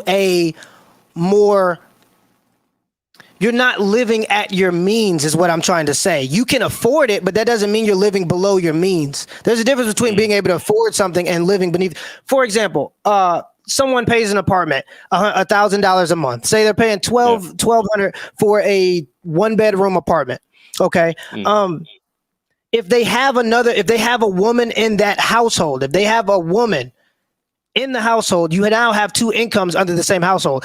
See, you're assuming that they're going to have a child as soon as they get together, when a lot of the cases that's not it. Hopefully they didn't have a child before, but if you're under the same household, and even if most women aren't going to be traditional. So even if she's working part-time and still having time, that additional income leads to you being able to invest in certain things you want to, especially if you continue to live in that 1-bedroom apartment, if you get what I'm saying. So a lot of people feel like they have to upgrade their lives to get the new minivan and the 5-bedroom house and the this and this and that, when you don't have to do that. You can live a regular life, and anybody who knows about finances knows that you got to do that regardless of if you're with, regardless if there's an extra person in the house or not. You have to live beneath your means in order to get ahead financially. But I get what you're saying, though. I get exactly what you're saying, and this is why MGTOW, or like men going their own way, I understand a lot of their concerns, and a lot of them are hard to dispute because they're right. It's that simple. When it comes to the contract just being completely in favor of women and incentivizing women to get out of marriages and leading 80% of women to get divorced, I agree. You're right. And a lot of times when you say that statistic to women, they'll go, well, those women must have not been happy because, and they'll pretty much blame the man, which is what we talk about in terms of lack of accountability. But they fail to understand that men who are married are 2 times more likely to commit suicide than the wife that they're married to. Okay. So who's really unhappy in these relationships? But the thing is, men have something on the line a lot of the times. Men know that if you mess up, you're going to be paying financially. Women don't have that, so it incentivizes them to leave relationships. I completely understand what you're saying, but that's just my selfish reasons for why you should get married. A huge part of marriage is just securing the future for your seed. It's an unselfish reason. Really, procreation is unselfish if you're doing it the right way. You're risking a lot for the now for a better future for your child. That's what it is. It's a sacrifice. Yeah, I get you. But it depends on what reason you are procreating. If it's, that's a different story, I suppose. But no, the point I was getting to as well at the end of it is like, that's all well and good building a family and all, but like as you were saying, especially in your country there, it seems to be very well stacked against the male when it comes to like divorce rates, alimony handouts, so on. And I mean, you can skew the data in certain ways to make it sound weird, I suppose. Like, for example, generally people that are getting married are, usually 6 foot and above. So if I was to get married in the morning, does that mean I'm going to grow an extra couple inches? Like, you could mess around with that a bit. But there's other statistics as well. You were talking about the 80% divorce rate, and one is after slipping my mind there. But it doesn't seem like a viable solution, because as you're saying there, you can invest in this future and so on, and it's all well and good, but it can be taken away from you just as quickly without it being your fault. If your spouse cheats, she gets half your stuff and she keeps half her stuff. It's even the advent of no fault divorces as well. And I mean, prenuptial agreements aren't worth the paper they're written on these days. I completely agree with you. One, I'm for, what a big problem is, and I know you're from another country, so you might not completely understand it, but a big problem with the African-American community here in America is broken households. The statistics behind being raised by a single mother are not in our favor, and Black folks in America specifically can't afford the luxury of not getting married. At this point, we need marriage to build group, or to build on our group economics. We just don't have that. So I do understand there might be a little cultural divide, but I agree with you to some extent. Especially if a man is already made, if he ain't got no prenup, he's done. All right. If he comes to America and he ain't got a prenup, but he already got a lot of money, and it's tough. I completely agree. And that's why I like having these conversations. Yeah, and I've just keep an eye on it from this side of the world. It's all very interesting. Like, and what seems to happen in America seems to eke throughout the Western world elsewhere. Like, that type of way. So the laws that are been put into place in your place, or the regulations and all that type of stuff, seems to show up soon afterwards in like the likes of Canada and Europe and Australia and so on. So like, what you seem to be the forefront when it comes to major changes, socially especially. So it's kind of like keeping an eye on what you do there is kind of giving us a heads up here as to what's going to happen soon enough. Like, type of way. With the advent of technology, I suppose that's accelerating at a major speed, I should say. But no, it's just from where I'm standing anyway, as a single fella, and would I like to have been a father and so on, but it's just, it seems to be the odds that are against you, type of way. And it's not too far in the future when we get these kind of prenuptial agreements over here, and been taken for half, and at the whim of a judge and so on. It just doesn't seem to be. And when you're saying the selfish benefits of marriage, I do think wholeheartedly that the cons outweigh the pros, especially like you're saying, like building a marriage these days is like building on emotion. It can be taken away from the cons may outweigh the pros for you, but they will not be the way for you. The pros definitely outweigh the cons for your children. So it just depends on what you're focused on. But I appreciate you for coming on, bro. You make a lot of great points. I'm not dismissing your points. And that's why I respect the idea of MGTOW. I'll have to look into it a little further. I do expect you. I do appreciate you coming on. No worries, I appreciate it. Thanks very much, man. Take care. All righty. Man, oh man, it look like it's getting crazy in the comments over here. Here you go. Everybody want to point the finger at our people. Look at our story, though. I think that this is very important. I can dive into it, and then here you go. You get comments like that, and this is why Black folks, because a lot of folks don't understand how many things were against us in America in terms of we built Black Wall Street. So a lot of people go, no, well, they were just lazy. Or we've built financial structures. They've gotten burned to the ground. Okay. We work hard. We went through redlining. Okay. Understand that when drugs were pumped into the Black communities in America, the idea of private prisons rose. Okay, so you get paid. These prisons were getting paid to have people occupy them, and they had to have a mandatory minimum people occupying of about 95 to 100% occupancy. Okay, so you gotta understand there is a lot of things, and obviously that allowed for the women to adopt the feminist movement, and that allowed for welfare to kick the men and keep the men out of the families. So specifically speaking, there are reasons why Black community in particular are arrowheading this situation, because before that and during slavery, even after slavery, Black people were the highest married demographic in America. So, you know, you do got to play that. And you got to look at those aspects when it comes to Black people specifically in America. There's a lot that came from it. It ain't just simple black and white people just going out and willy-nilly. There was a lot of things that are against us, and I think we've done a pretty good job at correcting those things. We just have to continue to build and not blame everything on white supremacy, because now our current situation is up to us.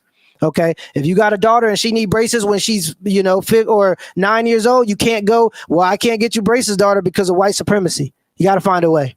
It's that simple. And that's what Black folks have been doing in America. And that's our story in America, is always finding a way. That's our story. But let me get somebody else up here. Still works. Let's see what Still Works got to say. What's going on with you? How you doing, brother? All right, so I'm from Baltimore. I'm prior service. I've been around the world and back. I've been to jail. I've worked for NASA. I've seen it all. I've talked to millions of people. I have family members that fall in the categories of everything. So I've seen it all. And the first thing I want to say is our main problem is we no longer listen to comprehend. We listen to defend everything we think we know. And we don't know shit because we've been taught everything backwards. If I teach you everything backwards, you'll spend the rest of your life walking backwards and never see the world fuck you from behind. And that's what's happened to us. We don't know where we're from. Most of us don't read, like the one brother said. There's a book, the Massacre. What is it called? What is that book? The American Holocaust. It talks about Cortez raping the shit out of us. Talks about how we had government already set up here. But what they fail to realize is those people that they classified as Mexicans was really us. We were already here. Everything was established. They flipped the script on us so that we would fight each other. I got you. Hey, Still Works. Send me some literature on this topic. If you don't go, can you send it to me on the.Poor.Mans.Podcast? But today's conversation is going to be more about single motherhood, brother. So I'm gonna have to go ahead and go into the next person. I appreciate you though. All right, bro. Yes, sir. Okay. Let's see. Us. Man, it's honestly tragic to see what's going on right now. To see that so many communities have been affected in the same way by what's going on in America. The new war is the gender war. And I know a lot of men don't want to pay attention. A lot of men don't care because y'all got to go to work. I understand y'all working 42 hours on average a week. So I understand you don't really have enough time to care about the gender war, but this is the new war that's going on in America. Yeah, somebody called me Kevin Samuels wannabe. I don't know if that makes any sense. It is what. Hey, I wouldn't mind being Kevin Samuels. That man making probably about it. Honestly speaking, Kevin Samuels right now is probably making about $600,000 a month, $5,000 to $6,000 a month. I guarantee it. I guarantee it. So I wouldn't mind being Kevin Samuels myself, especially right now. So I mean, it is what it is. But let's see if we can get somebody else. TJ. Hey, hello. TJ, how's it going? Pretty good. How are you doing? Good. So we're talking about single mothers, correct? Yes, we're talking about single motherhood in the Black community and its effects on not only the Black community but all of America and its growing popularity. I wish I could say I disagree with you, but I don't. I was a single mother. My daughter is now 26 and married and just had her first baby. So, but I was a single mother. I didn't plan to be a single mother. That's not, what I envisioned for myself. I went to college, graduated, planned to go off and do whatever I was going to do. But like so many women, fell in love. And actually, I was in officer candidate school in the military when I fell in love with her father and had to get out. But one of the things I think that is situations happen. I'm not saying they just happen, but one of the things I think is really important is that women, we have to stop repeating it. Yes, I had a daughter. You know, I was not married to her father. We later married and tried to make it work, and it didn't. But what I resolved in myself, I knew how difficult it was for me to take care of the one that I had. I was not going to get with someone else and continue to have another child. Even with her father, when we married and he wanted to have another child, I said, well, why don't we see how we do as a couple, as a family unit first with the three of us for at least 2 to 3 years. And if we're doing well, then we think about bringing another child into this family. Well, unfortunately, it didn't work. But like I said, I knew what it took to take care of the one that I had. And I wanted to be able to give her the best life I could. I did not want to have to rely on welfare. I did not want to have to rely. So I did what I needed to do. And that was the military for me. TJ, do you think that you having a child already complicated a lot of that relationship and allowed for it to not work out? Well, it was his child. Oh, okay. Oh, okay. So that was the father. Okay, I thought you were saying that, okay. I thought you were saying y'all broke up and then went on and you found another guy to. So why didn't it work out? Do you have any reasons for why it didn't work out that might be okay to say online? Because I understand that you're online. Oh, I do. I mean, and going to Kevin Samuels again, that's another story. But I went to high school and college with Kevin, so I know him very well. And some of the things that he's talking about as it relates to cooperative and all, he was probably talking about me, because back in college, you couldn't tell me nothing about submission. You couldn't tell me nothing about, you just couldn't. So I was in the military. He was in the military, and so we butted heads because I was not willing to be led, and I can say that. And I was not willing to be controlled, and I think it was that resistance. So that was a part of it, because I am an alpha female, and again, my mindset was somehow to be submissive was weak. Yeah, that's a lot of the mindset. You're not allowed to lead as a man nowadays because anything you say to a woman is stigmatized and said that it's misogyny or part of the patriarchy. And that's a huge part of the problem. Women don't want to listen to men because they feel like anytime a man is saying something, we're attacking them. So I appreciate the. Well, I'm where do married you? now, and Okay. Years, and for those women who are in relationships for a long time and not getting married, I'm gonna tell you something. From the time we had our first date to the time we got married, we were together 10 months. So when you know what you want and you're on the same page, it don't take forever. Yes, ma'am. I couldn't agree with you more. And I let him leave when he's home. Dinner's cooked, laundry washed, all that with a smile on my face. Perfume on, made up. Let's get it done. Don't talk to him, man. That's all, and that's what it takes. And I'm sure he's willing to literally die for you. And that's the exchange that a lot of people don't understand. Men, when you show them that you care, because the world is so hard on men, and nobody cares about men. So if we find a person that we really feel like cares, we will die for that person. Like a lot of times when it comes to men and women, our dynamic is we protect and provide. So I mean, you want a man to literally be to the point where he's willing to die for you, but what are you offering? And what it sounds like is you really own it. I really appreciate that. That's good for people to hear. One more thing too, and my daughter, who is married, she's even said, because growing up as a single parent in the military, I didn't cook a lot, but she has even said, she said, Mom, she said, who are you?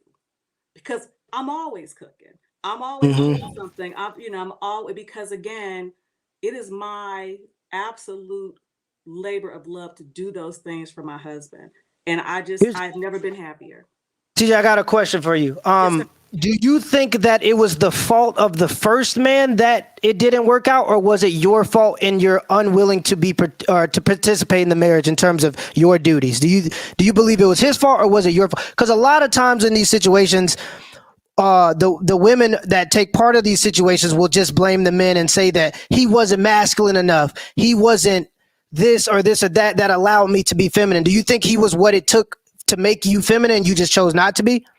No, I think in this particular situation, I think it was a little bit more complicated than that, because, you have to come to the table being honest. And in certain instances, he wasn't honest.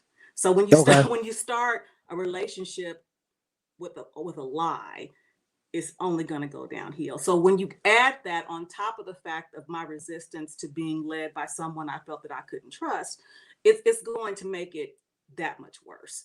But again, because I did not want my daughter to, and here's the thing I want to say though, I really believe in marriage, but one thing is true, it has to be a marriage that is going to benefit the child. And because I mean, there are marriages that are toxic, that you're arguing and fighting in front of your kids, and you're teaching your kids to stay in something that's bad. TJ, here's the truth though. And I hear this sometimes, but the fact of the matter is this: if y'all are together, the child just stands a better chance. Having a man in the household, the child will do better regardless of if there is friction between the mother and the father. So, but and I have another question for you specifically. Do you feel like it was your you aging that allowed you to be more, like, was this something that happened as you got older that you allowed yourself to be more feminine and allowed to rely on a man a little bit more? Because, okay, here's the thing. There's an idea in this community that when women get to a certain age, they begin to be more open to other people or more interested in other people that they weren't interested in their 20s because they have less options. Do you think that was the case for you? Well, I say it's less options because you're not out as much, and that is definitely the truth. Right. I think I allowed myself to be open to, in answer to your question, yes. I think I allowed myself to be open in ways that I probably wasn't when I was in my 20s, because I had my daughter at 27, so I was kind of late even then. So, but I never had a problem pulling men. But definitely, as you get older, you're competing with those who are younger. Who are tighter and brighter and don't have a kid. So, right. It's not a bad thing to say because it's the truth, but you have to find, I don't think I settled because I've had the high value man. Her father was a high value man. But what always meant to me more than anything is how you valued me. I have another question, TJ. Yes.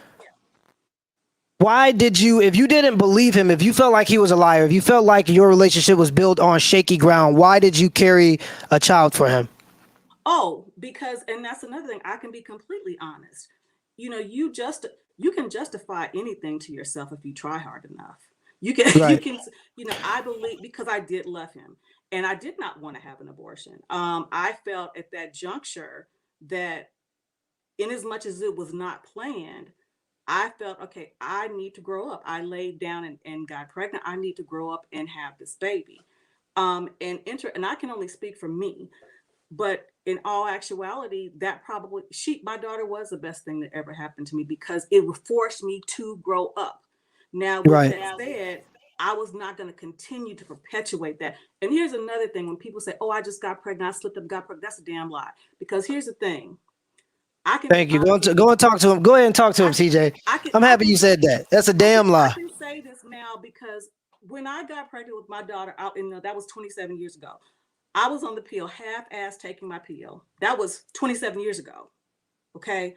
Peep game.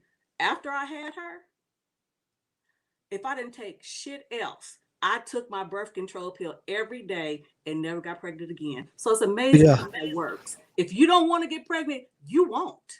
Ain't gonna be. And that's something that we talk about in terms of single motherhood, being able to be eradicated by women if they understand their options before they get pregnant. I appreciate you for coming on, though, TJ. Let me go ahead and get to the next person. I appreciate you. Okay, y'all. I like that. We got some positivity from that. I like that people have individual stories that you can apply these messages to. So, for example, she talked about, and I asked her, I pushed back a little bit on this. Do you feel like with age you became more relaxed and more acceptant of men that you wouldn't have accepted before? This is a way to question, but in a respectable way so that you get an honest answer. And she admitted to it. Yeah. I mean, as you get older as a woman, so that concept in red pill community with anecdotal evidence there is correct. All right. And I see it all the time. You see women, they get a little older and they start to understand what a man actually wants. And then lo and behold, they end up getting married, or Unfortunately, for a lot of women, 30% of women over the age of 35 will actually get married. So for a lot of women, it just doesn't ever work out, and they become bitter. But luckily, it worked out for her. So let's keep going. Let's see who else is on here. Crit, or let's get a woman in here. Nyla. What's going on, Nyla? Hi. Nyla. Yes, Nyla. Nyla. Okay, what's going on, Nyla? I was not expecting to be brought on this soon. I just came on. Yeah, Okay, we have a ladies first policy. I see. Okay.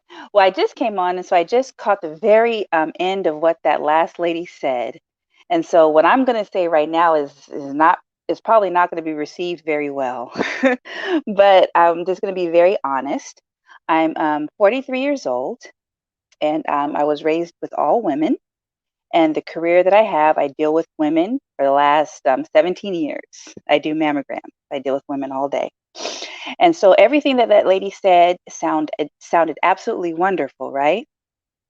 But what I want men to listen to and understand, young and old, that everything a woman says is complete garbage and lies. And I know that sounds horrible, right? We're not supposed to say that, right?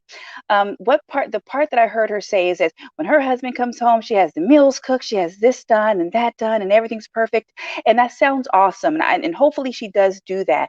But I want men to understand that everything that comes out of a woman's mouth is a lie. She So doesn't even. Nyla, you understand that you put us in a paradox there because we shouldn't believe you then. We shouldn't believe you then, huh? The only time, listen, here's look, no, but let listen, me no, backtrack. no, We shouldn't no. believe you. We can't listen to if all women are The lying with only everything they listen, say. I got you, but the only time that a woman should be listened to or taken seriously is when she is in full submission to a man. That is the only time that you listen to anything that a woman has to say. Okay, And okay, I'm gonna yes. let you cook up. I'm gonna let you cook up. But go No, ahead. I'm not cooking, but I want men to understand this because I've dealt with women for so long and I understand the nature of a woman. And the nature of a woman, what we do is we lie and we deceive, even to ourselves. The thing about a woman is we don't even realize the lies and deceit that um, that we're capable of. We lie to ourselves. So, for men, what I hope to tell men is in your life and in your pursuits, never make a woman your pursuit, your life, or your happiness. Because the Bingo. I end of, completely agree with you. I yes, completely agree with you. right. And You should be sailing your ship to the island, and if she want to get on your ship, she gotta trust you to lead. That's that's how. it. That's it. And I think the downfall of most men, in particular black men, is that you put your hope and faith and love and everything into a woman to give you happiness and comfort. And I understand that because we're beautiful and we're soft and you guys want the comfort of us. And I get that. I understand all that, but never make a woman your pursuit. Even that woman that was there, a lot of men will listen to that and say, yeah, I'm gonna seek after that. I'm gonna seek it out after a woman that does all that. Even that woman and even me, I'm a married woman and I do my duties, but I do it with bitterness because that is the nature of a female. Even Well, when here's the we're, thing, Nyla. yes, Here's the thing. I mean, we mhm, all have to do things that we don't want to do. A lot of men don't want to work yes. 42 hours a week to provide for their family, but they'll go and do it. But it's the Okay, because difference they with a have to. woman, though. It's the difference with a woman, though. We do it with great bitterness. Now, if we get to a point where we submit and we do it, that's a good thing. But you don't praise that in us. That's what we're supposed to do. But in 2021, to find a woman that willfully submits, that is dang near impossible. Now, mind you, I'm like that last woman. I do somewhat all the things that she said. Now she's full of crap because we don't do that every single day. She's full of crap. I'm about the best woman you're gonna find, and I don't even do that every day. I ain't gonna lie to you, Nyla. My wife cook just about every day, unless we want to go eat out. Okay, I'll give you So that. you I'll know, give you that. But that is a rare thing, very rare. So even a woman that proclaims I do everything perfectly all the time, she's still full of crap. But majority. Yeah, you've got the diamond in the rough, and that's awesome.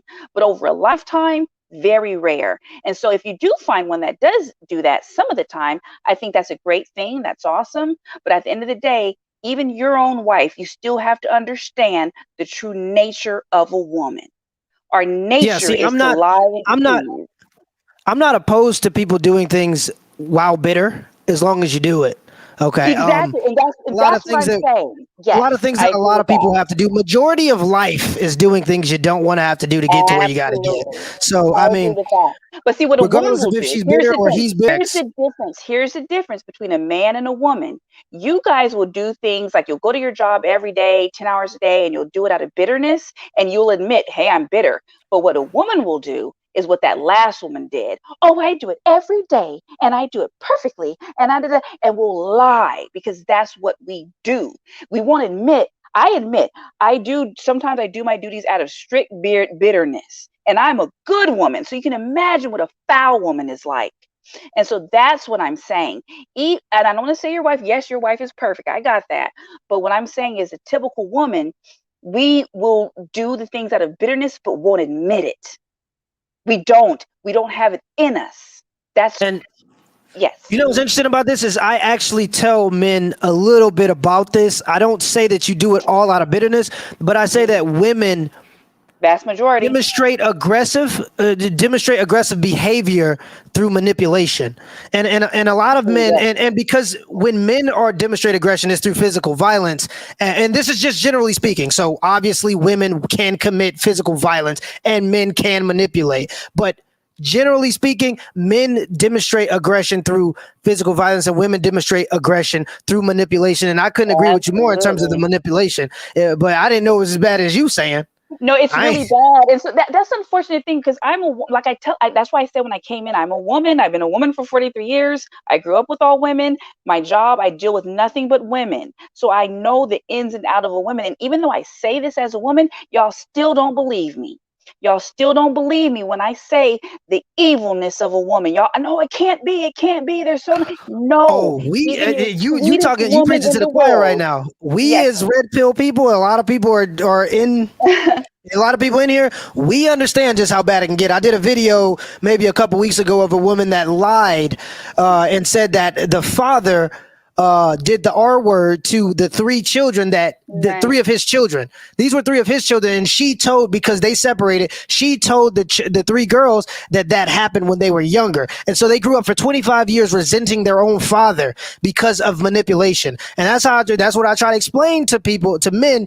Be careful and tread lightly, because a lot of women will manipulate you into thinking that women are a certain way until they get you, and then that's when they got you. You know what I'm saying? So I agree with you. I get that story, but that's the worst. That I saw that story. That is the worst of a woman. What I'm trying to express to all the men on your channel, that's the worst. What I'm talking about is the best of women that you can see. Even that woman is full of deceit and lies. That's what I'm trying to get men to understand. And it's like I'm not believed. Even the best of women is full of nothing but lies and deceit. Now she can hide it. What do you have to say to the people that says you're projecting, that this is just a you thing, that this is maybe something that you just feel? Do you have any? Yes. As far as women, I could care less what a woman thinks. And what I'm saying to men, that's how you all need to be. I believe absolutely in the authority of men. It's unfortunate what's happening in the society right now, where unfortunately men are being castrated. And my hope is that the men that hear my voice, you guys can easily get lured in by our seductiveness, our beauty, our lies, our temptation. We're like sirens. I get that. I completely agree. Right, but I care about society. And what I'm saying is, as men, you're going to have to get control of yourselves. Get control of okay. Okay. I was going to ask you where because a lot of people are picking up what you're putting down, basically. So I'm gonna allow you to keep talking for sure. But why do you think that there is a resentment, a continuous resentment? And this is something that I'm going to dig into. Actually, I am actually going to research this as a topic and maybe talk about this in my content. And this is why I have people on to have conversations, because it adds to my content. But why do you think that women have this it like this like this just resentment to men or the tasks that they have to do? And do you think that there's a woman that's going to be happy? Is there a woman that maybe isn't traditional, or a woman that doesn't want to take care of the house that's happy? Do you feel like this is just anything women do, they're going to be resentful? Okay. Well, you said a lot there. So Okay, it's hard okay. for I'll me say, to figure okay, out yeah, which I do. one I to have a thing with pick. that, but okay, I'll ask it to you Okay. like this. I'll do it a Yeah, little to make it quickly. a little bit simple. So Okay. Where do you think the resentment comes from? in women, Yes. Why oh, do they just resent everything they have to do? By your oh, logic, of course. okay, and I'm gonna try really hard not to be like religious, but I'll just say this: there's certain roles. This is my belief. There's certain roles. The role of a man is to be the leader, to be the head. You guys are creators. You guys are explorers. All these things. The role of of a woman, our whole entire role is to help man. Is to help you guys, to make it comfortable for you as you guys go out and explore. And we resent that because we don't want to we don't want to be a help.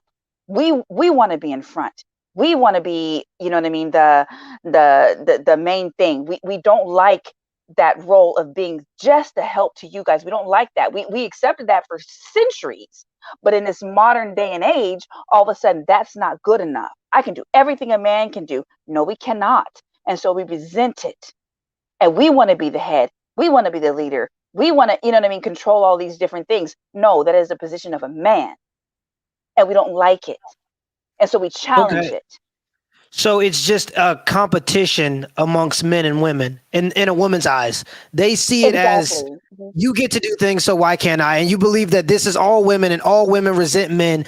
And that's, I mean, I could Well, see its in a sense, correlation with what's going on now in terms of women wanting quote unquote sexual liberty. Even that makes no sense. right. And women wanting to go out and quote unquote become career women when, I mean, I'm statistically going to speaking, a say it lot of this times way. it's just jobs. It's not a I'm career. going It's to just say, jobs. exactly. I'm going to say it this way. And this way, with this term, I think you'll get what I'm saying. Penis envy. Okay. We envy your power. We don't understand. At the end of the day, you have men and women. We have our own role. We're not satisfied with it. And here's where I don't want to get religious, but it is religious. We're not happy with the role that we were created to have, and that is as a help meet. Like a lot of people, we're just not satisfied with the way God made us. We're just not happy. And so we have to combat it. We have to fight it, all these different things. And here's where we are today in 2021 with a bunch of women unhappy with our roles as helpmeet. That's all we're here for. And that's an awesome role. It's an important role, but we want to I fight it. agree. Yeah, I agree. So where do you think it goes from here? Where do you think, if men and women have been in a position with some of the modern technologies that men have created, obviously, Yeah. with some of the modern luxuries, where do you think this goes? Where do you think it go? Do you think it just continues to Oh, get worse and worse and worse, and the resentment against men just gets to the point where women try to overthrow men and it becomes a silverware? Like, where do you think this genuinely goes? oh, you want me to be honest? Honestly, I believe we are too far gone. And I love the manosphere because I love what you guys are saying and preaching, but honestly, we're too far gone. You're going to save a few women, and a few women will hear this message and will do right. But as in society as a whole, we're gone. I don't think we'll ever get back to the point in time that we were in for thousands of years, where women were fully understanding their roles and their positions. We can never get back to that. We're way too far gone. So, But so where we does it go? still Does it go just to a society of individuals, or where does it lead to? Does it lead to a war? Does it lead to you get what I'm saying? Because usually I get what when you're there are saying. opposing superpowers don't pass each other or surpass each other without a war. So what I'm saying is, Right. where does this go? Okay, it goes to where we are right now, and I think a lot of people don't realize what we're in right now. We're in a point in time, and I think I've heard these excuse me, sorry, statistics before, where what is the single mother household percentage? I think it's like, what is it, like 70 something percent, 78% of 80. children born out of wedlock. Right, and especially in the Black community, it's worse. So that's where we're going. We're already here. We're not going anywhere. We're here. This is it. Now, I believe, and you keep fighting the battle to the bitter end. And so that's why I support the manosphere. I kind of deny my own femininity, my own ways, and I go along with what I'm supposed to do. But we're done. But I support your efforts to fight. You fight to the end, but there's no turning this ship around. We're done. Wow. That's a pessimistic message there, Nyla. No, it's not pessimistic. It's just realistic. But it's not pessimistic in the sense I'm not saying give up, put out the white flag. I'm saying keep fighting. I believe in fighting to the bitter end. But the reality is the reality. How do you turn this around? And if you're, I don't know if your platform is focuses on Black Americans, or is it for everybody?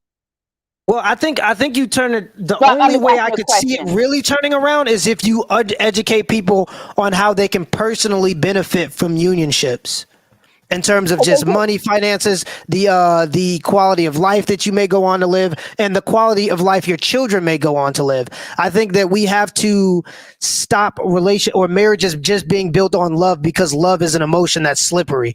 Absolutely, I agree with you. But if I can add this, though, I agree with you. But how many subscribers do you have, and how many people does social media as a whole reach? It reaches millions. And so that indoctrination, how does someone like you, or the few channels out there, how do you turn around an indoctrination that has been planned for a long time? You can't. I'm not saying that you stop, but I'm saying that keep going forward, but we are too late. And I keep saying this, even me, I'm a woman that knows to submit. I fight it myself. So how does somebody like me that understands all these things, I still fight my feminine nature? So how do you give this message to women that have been indoctrinated by women, you're queens, you're gods, you're this, you're strong, all these? How do you fight that? It's not possible. Hold on, let me add another person. I see somebody over here. Okay, I'm Dondra. sorry. No, you can stay in. You can stay in. I'm gonna just add him to the conversation because he looks like he got something to say about it. He laughing now, but let's see what he got to say. But I want to see if y'all can have a conversation about this. What's up? You muted, brother. Go ahead and unmute yourself. Okay.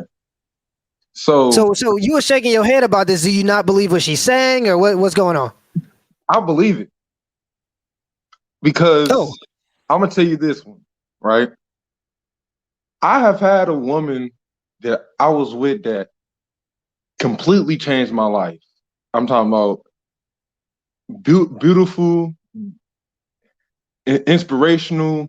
I'm talking about I was from the very beginning, from the very bottom to where I'm at right now. And I was damn near homeless by myself, living at my mom's crib. And she she spoke so much life into me to the point where I brought myself up. And it inspired me to do more. I started working hard. I started getting to that point when I was, like Kevin Samuels said, I was working them 60 hours a week, every week, 80 hours a week, man. And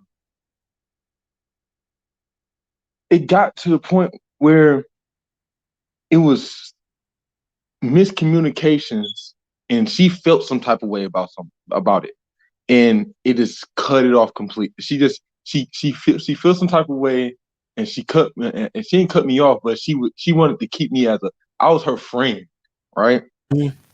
And I'm like, all right, cool. I stayed calm, cool. Stay calm, cool, and collected. I'm like, okay, let's go work yourself out, right? Then I started seeing that the way she started manipulating and changing up the situation, and I sat her down and I started telling her, like, this is the truth of you're 23 years old, woman, and you're living with your mom and your parents. I mean, your mom and your dad. And I'm trying to help you. I'm trying to do what God put me here to do. I'm trying to provide. I'm trying to protect you, but I can't. The part about it is not. I can't just protect you from my job is not to protect you just from outside forces. So wait. Now, you were saying you were simping? I was not simping. Because simping ain't easy. I never simped. Simping ain't easy, dog. Hey, no. I'll tell you this. It sounded like you was in a whole situation, friend zone, simp zone. No, I wasn't in the friend. I wasn't in no friend zone. I'll tell you that. I wasn't in no friend zone because the whole time we was We were still doing our thing. And before then, she only had one partner. And I, as a man, you know, we can tell. You know, I done been Yeah. around and did my thing, right? So she wasn't no promiscuous woman. But when she feels some type of way, she let it be known. Oh, right? yeah. Can I jump in? So Go ahead, Nyla. This is, if I can ask you, Dondrick, how old are you? I'm 22 now. Okay, so he's exactly who I'm speaking to. So as I'm hearing him speak, he's considering this woman, thinking about her, and all these different things. So when I'm saying to you as an older woman, all of your conversation and your talk should be about your pursuits in life, not a woman. Oh, she just Pure went and crazy. simple. She just went crazy. I ain't even gonna lie. Important. No, that's not crazy. That's true. Do No, I not believe put no, that's any. what I agree with you. I'm saying like she just went crazy, as in I agree. Oh, okay, yeah. So all these thoughts and you're curious about how she was. X out all of that. What is your pursuit in life? What is your dream, your goal, your business? I'm asking legitimately. So my pursuit in life, what I want to do, I want to own my own LLC, right, and start my own company off. I got right now I have a landscaping business. I own 4 trucks out here in Atlanta, Georgia. Mm-hmm. That go to Conyers, you know, Latonia, Okay. in those areas. So as making he's pretty talking, good I don't mean money. to interrupt you, but as he's talking, it's kind of shaky. Well, I want an LLC. What does that mean? You know what I'm saying? So what I'm saying is, all that you said about that woman, you need to be able to say all of that about your pursuits and what you want in life. That woman should be a side thought. And I'm not saying that out of disrespect. What I'm I know saying you. is all these thoughts and efforts and the woman and this, X that out. Your pursuit totally and fully should be that LLC you want, that business that you want. The woman is supposed to latch on to that and help you with that. It's it and that's that. And so that's what I'm trying to tell you, you men, you young men I out understand. there. Yeah. Mhm. I understand what you're saying when it comes to that, right? But Yeah. as a man growing up, you know, and I'll tell you this because I was raised by a single mother, right? My mom, she That's has the 4 problem kids. right Raised by a there. single That's mother. it And right there. Woman raised I'll you. tell you this one. Growing up, she taught me everything backwards, hyena backwards. Yeah, And that's what happens. she would tell me to do. That's what happens. She would tell me to do things, but then she would tell like, "You better do this, or you better do that, you better do that," and never taught me how to do it. Like we're going to the bank and teaching me.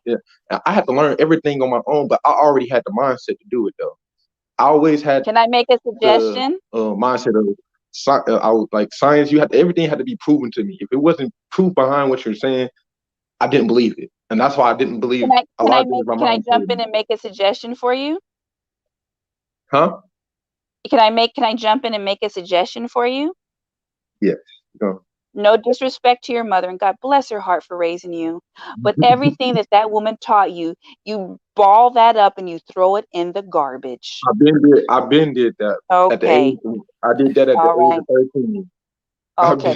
And the thing about, and let me just say this thing really quick. The thing about Black women in particular, because I can't speak for other races, I'm a Black woman. The things that they say it with such authority, right? So it seems like what they're saying has got to be the truth. And I believed it like it was. I tell you Not. this, I believed it like it was the gospel. I believe it like I Because believed we it say it like it's the gospel, like we All fully right. know what we're Let me talking go about, and ahead, we y'all. Let me don't. go ahead. I gotta Okay. continue to show y'all. I see y'all cooking up though, and I'll let y'all do it for a little You bit. can hang up Hey, on me. Dondrick, that's excellent advice she just gave you, and this is coming from a woman, so I'm happy she was the one to give it to you. Because a lot of times when men say stuff, people just feel like we just making this shit up as we go. And I'm happy a woman came on here and told you, stay on your purpose, do what you doing, build your own ship, go to where you want to go, and if a woman wants to join you, you lead and she gets on that ship to help you maintenance that ship. It's that simple. You ain't gotta build no ship specifically to suit her, this and that. If she likes what you're doing, if you focus on your purpose, women will come. Don't worry about it. But I appreciate you for coming on the show, bro. Appreciate you. All right, all right, all right. We got Goddess Masterpiece back in the house. I'm gonna leave you on here. It's Nyla, right? It's Nyla. Well, that's my fake name. But yes, Nyla's my Oh, middle okay. name. Okay, you in Nyla's here my under an middle name. alias. I am, but Okay, Nyla's my middle name. okay, we got Goddess Masterpiece back here, and she asked a question earlier that I want to answer. Poor man, do you feel your mom messed up the black community by giving birth to me? I'm assuming is what she's talking about. No, I don't think my mom messed up the black community by herself, but I think she fell into an indoctrination that certainly doesn't help the problem. Now, did I end up being a statistic? No, thankfully so. And it's because I took accountability for my own decisions and I decided these things early for myself, but for a lot of other people, they end up just becoming statistics, and it's because of single motherhood. But Nyla, we gotta get you a show. Do you not want to have a show? Like, because a lot of people are picking up what you're putting down here. Do you want your own channel? To be honest with you, I've thought about having a channel, and I do have one. But the issue is because of the way I believe, I've lost most of my family, my friends, and my church because of the way that I speak. And so it's very difficult. But I do have a channel that I started. But I don't care about money. I just want the truth to be told. But when you tell the truth, you're hated. And so because I am a woman, I am very sensitive. I struggle with that. Yeah. And that's why I tell people, they're like, oh, you doing this show, you get all this money, this and this and that. Y'all just y'all don't understand how it affects you in your personal life when you have these ideas that are not politically correct and you voice them on a consistent basis. Absolutely. There's a lot of personal costs that come with it. Just like anything, there's pros and cons, there's sacrifices you make to go further in life. That's just how it is. Yes. So, and then also, I'm technologically illiterate, and so I don't know how to do all these different things. But I do want to start a channel, but I'm getting there. I would like to, but I'm getting there. Yeah. And that's the thing. We need more voices like yours. Now, your message, and this is for a lot of people, could come off as very extreme. Okay, it doesn't mean I disagree. It doesn't mean it is what it is. I'll do my own research. I'll go and I'll do I'll probably start doing polls on this topic and see how much this applies to other women and how they feel about this. But I definitely respect that you came on here and I don't want to say. You spoke truthfully. It's that simple. Too many people are too afraid to speak the truth, and this is why we're in the situation that we're in, where stuff is ran amok. Because too long have people just sat and quietly watched this stuff happen and haven't felt like they could talk about it for whatever reason, and now it's completely out of hand. So, yeah, I appreciate you. Yes, I was. If I can just add this, I'll only say this. I know a lot of people probably will not agree with the things I'm saying because I do understand that they are extreme, but I will just say this. Like I said, I am an older woman. I've been with my husband 17 years. I grew up with all women, and because of my career. So I'm not saying this because I want any kind of clout. I want a pat on the back. I'm saying this because this is the God's honest truth.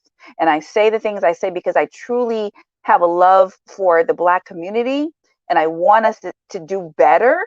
And we will not do better unless we have families, and we will not have families unless the men are at the head.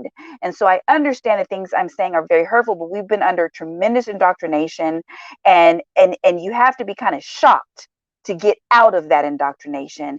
And so that's why I speak this way.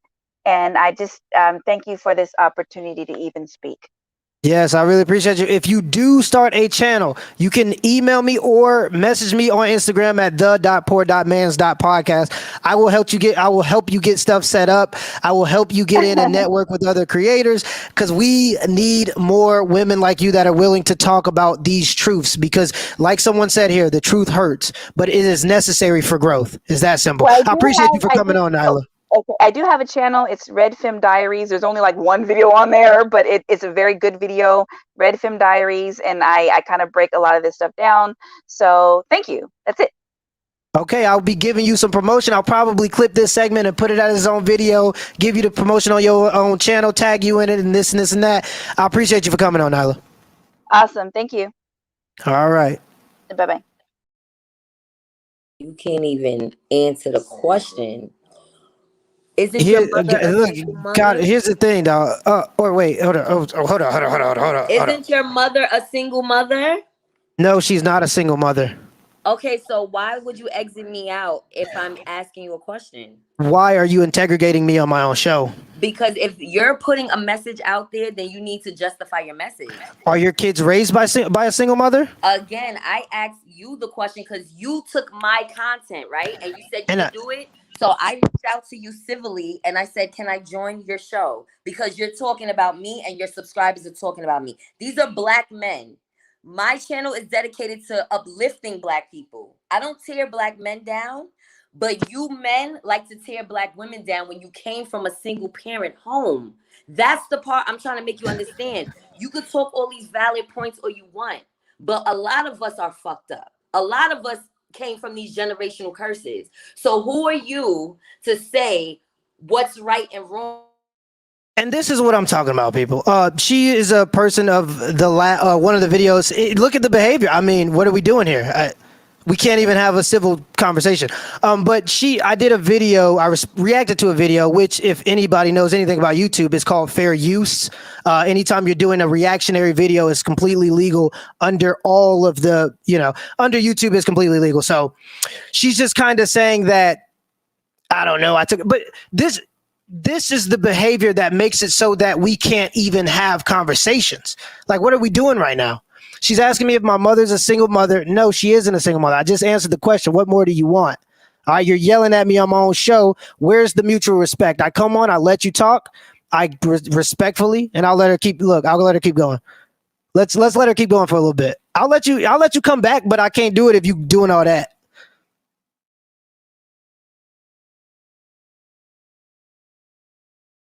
Exit me out. Go ahead. What you say?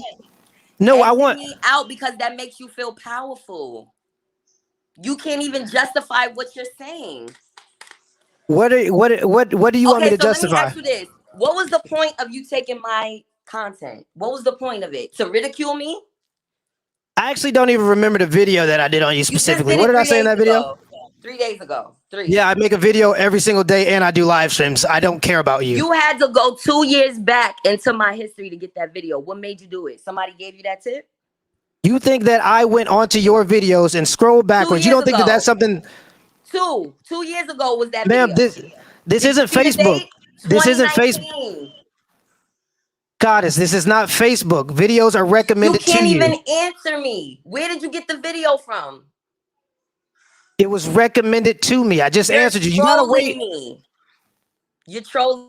You gotta wait and listen to the answers. You can't say I'm not answering if I'm answering you and you just do all. You get where I'm going? Where do you get the video? Well, YouTube recommends videos. You think that I care about you enough to go onto your channel and scroll down 2 years worth of videos? But this is the drama that I tell you. You can't even get the good conversation going. This isn't a productive conversation. We're not talking about anything.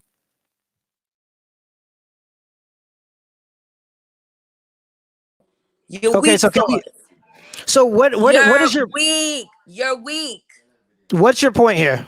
You're weak though, because you can't even listen to me. You did just what Kevin Samuels did. When I asked him a simple question, he exited me out because y'all can't handle the truth.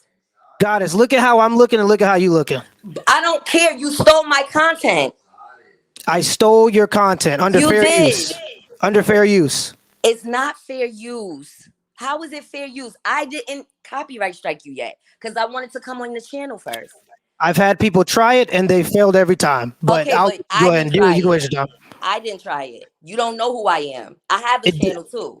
Goddess, this doesn't. What's your point here? Where are we getting at? This is talking about Poor.Mans.Podcast. After this, come to Goddess Masterpiece channel. Bye.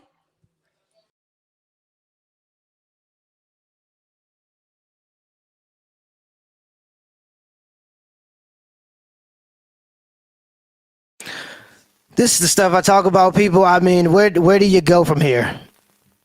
Where do you go? How do you have a And if let me go back because I'm gonna click on my stuff here to go back a little bit and see what video she's talking about. If I see the picture of it, I might remember a little bit of what I talked about in that video. But I make a video a day, so a lot of times I sit down and I make about 5 videos in one go. So I do remember seeing her face.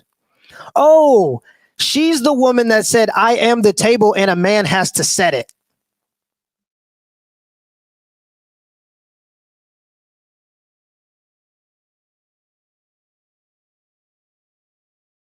The crazy ones be having that good, and that's why she's a single mother. I mean, you say, and in the video, she was talking about, I don't understand why this and this and that, and why men and this and this and that. You don't understand why a man doesn't want to have to. You're talking to a person that honestly risks risks his viewership because he talks specifically about black issues a lot of times, not all the time, but a lot of times. And I talk about black economics on my channel a lot.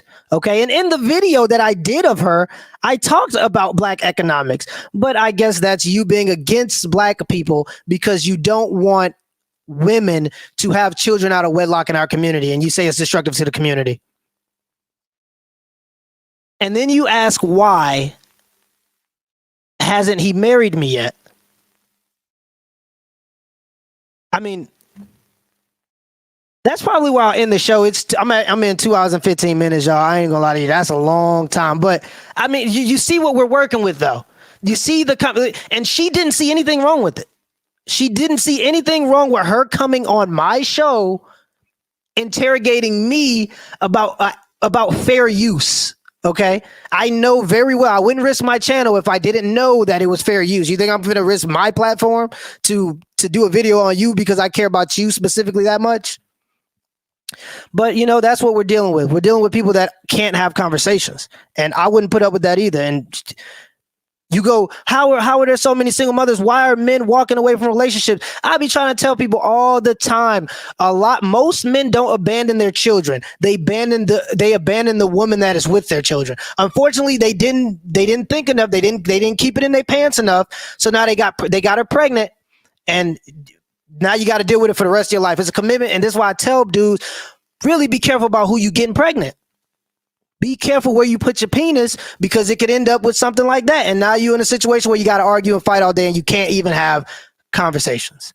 But I think that's going to be the end. Well, maybe I'll get one more person. I don't want to end on that note. Let's get another person in. Leo, the husband. Let's see what Leo got to say. What's up, Leo? What's up, brother? So I want to make sure that we do understand. I got a question for you, but I do want to state that it doesn't matter where the message comes from. Did you get the message? Because a lot of immediately when she came in here, I know Goddess Masterpiece, whatever that chick's name was trying to she was trying to devalue the information of that woman, Nyla, by saying that she was white. Even if she was white, right? Even if she was, does it really matter? Like, because we're not, as men, we're not saying that because it's a woman, we won't get the message. We value women over here. I wanted to say that. But my question to you, brother, is a couple things you said while I've been watching for the last couple hours, and I just want to make sure you clarify these things. Should we not speak badly against women that are riding the carousel? Because it sounded like you were saying that you don't want to necessarily, like, to the teacher, the 5th grade teacher, you were saying that we don't want to shame them for it. And I want to see, my stance is that we should shame. I'm sorry, the 5th grade teacher So a brother was on here and he was basically saying that sex is we shouldn't taboo sex. Yes. I'm saying that we should shame them for having sex, but it sounded like you were coming from an area that you think we shouldn't shame. Is that okay? And this is where I have with it. I'm not to the point where I say I do see, and here's the thing, I'm not even against shaming. I believe that when it comes to being overweight, if somebody tell me you look like a whale or you didn't put on some weight, that's going to make me reconsider what I'm eating that day. So I'm not necessarily against shaming, but I do believe that sex is biological. And at a certain age, although children aren't supposed to have sex at that age, historically speaking, they were allowed to have sex at that age, and they probably will. Now, when they do, you have to be able to have conversations, because if you just put them in a box and say, oh, and you just try to be reluctant, because I see this happen a lot of times in religious households. They try to be reluctant about talking about the situation until it gets to the point where the woman's already pregnant, and now your only option, or to the daughter's already pregnant, and now your only option is abortion. So since I'm not pro-abortion, I believe that we should have these conversations beforehand. Now, do I think children should have sex? No, I don't think that they're ready for it a lot of the times. So shame, yes, they? shame Probably, them, yes, if I'm living in a realistic world. Shame them, yes or no? Should we shame them for having? Shame them for having sex. Depending on how you want, like, how far are we going with the shame?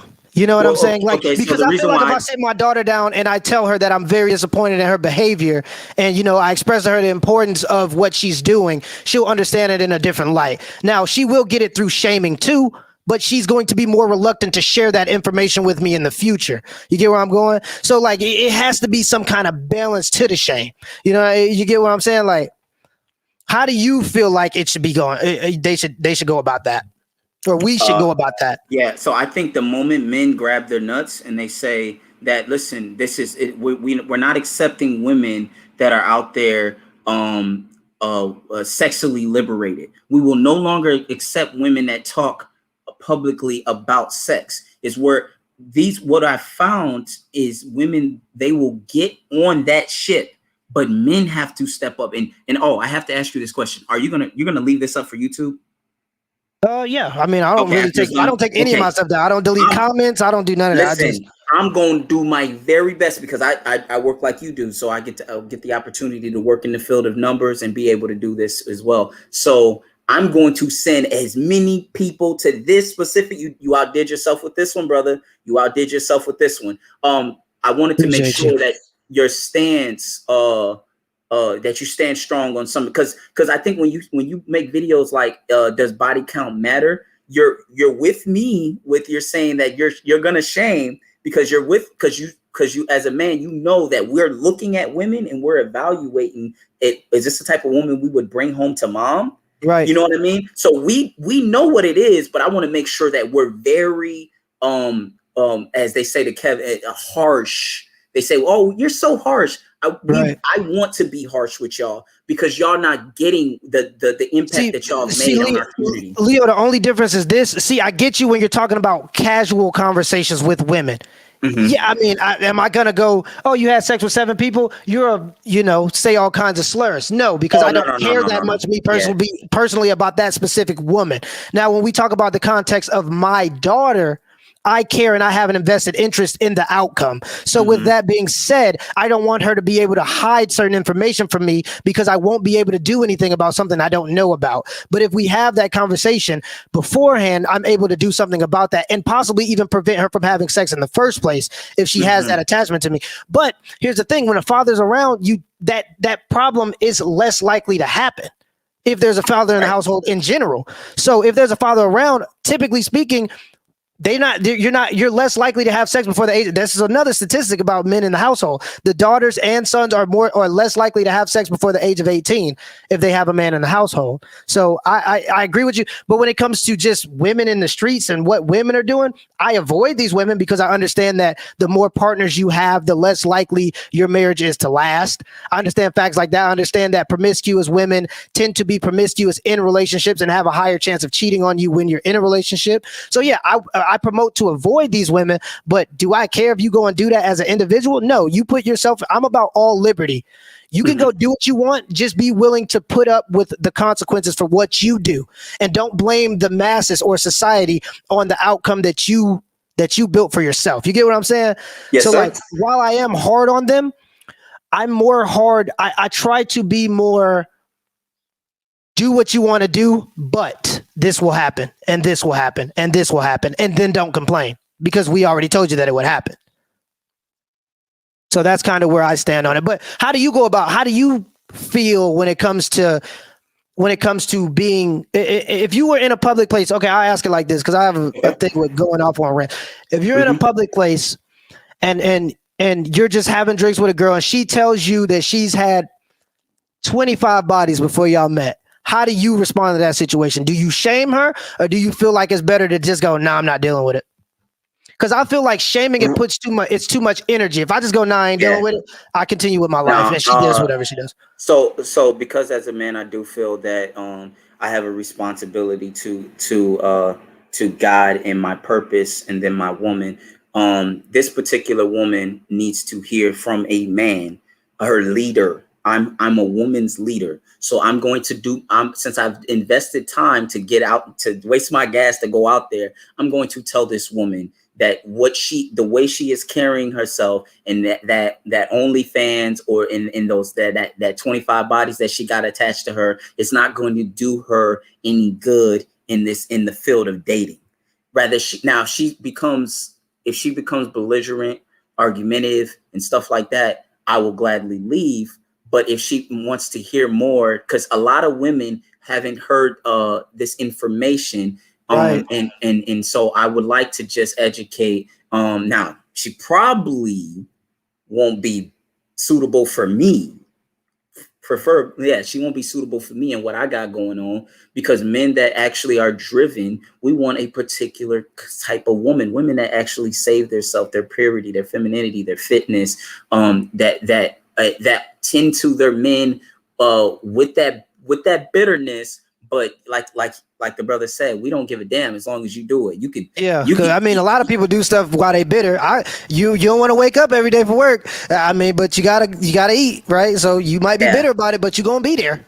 Yeah, there's a lot of things we don't want. Like, we don't want to eat and take showers too. If we can push a button to do all that and just get clean and all that, that'd be awesome. But there's stuff that we have to do. But I think that woman gave a lot of, I'll close on this. I think she gave a lot of beneficial information and game. I'm also live streaming on another platform, and I'm going to send as many people. We appreciate her. Continue to do what you said. Honor your word with that sister. If she's able to, bro, even if she's able to put one more video out, bro, I'm trying to tell you, I'm sending people her way. For the people that's new, there was a woman on here named Nyla. She was under an alias. I am going to go and get her information for her channel. Do you remember her? It was something Red Woman or Red, something like that.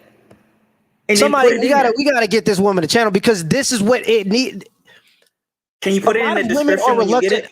I think that women are going to be more likely to take the message if it's given to them by a woman, but a lot of women are just not willing to do them, especially the most feminine women. So she says she's feminine and she has a bitterness.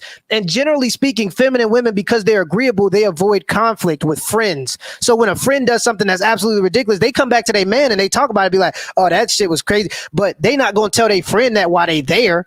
You know what I mean? Because they don't cause conflict. So feminine women generally avoid conflict, while masculine women are the ones that are outspoken, the one that are demanding. And these are the women that, generally speaking, have YouTube channels. That's why there's plenty of content on here for me to reply to, because the women that want to create YouTube channels are generally the ones that are a little bit more, masculine. So, and I mean, that's just how it works. So that's why we need more feminine women like that to have these conversations. I actually did a video on the same video that you did on her.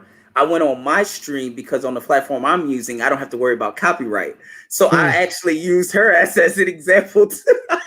And I also didn't know that it was from 2 years ago. Ain't nobody looking at her like that. We don't have an agenda to attack her. We're saying that, gentlemen, women like this are more likely to produce shitty results. So if you women that got these names like goddesses, diva, boss, money. As soon as I seen the name, I already know what I already know where we're going, dog. Like, they're less likely to be able to aid in your agenda and what you want. They're more headstrong. And guess what? We can't, me or poor man, we can't 100% anything. So even if we say that single mothers, we wouldn't want our children to date single mother. That's not to say that our daughters won't marry somebody that has a child and they won't have a good life. We're not 100% guaranteeing anything, right? But we're just saying that they're less likely to aid in the benefit of the family structure, and that's what we're pushing: culture and family structure. And Black people need that, because our image is really, really bad. And now Kevin live in an hour and a half. Man, I couldn't agree with you anymore. I appreciate you for coming on, bro. Appreciate you, brother. Where can people find you and your information? Leo the Husband on YouTube. I'm on Meet Me, Leo the Husband Show. Meet Me is kind of like a Tinder, Facebook something like that. So yeah. So right now we're streaming Leo the Husband Show. So I'm growing.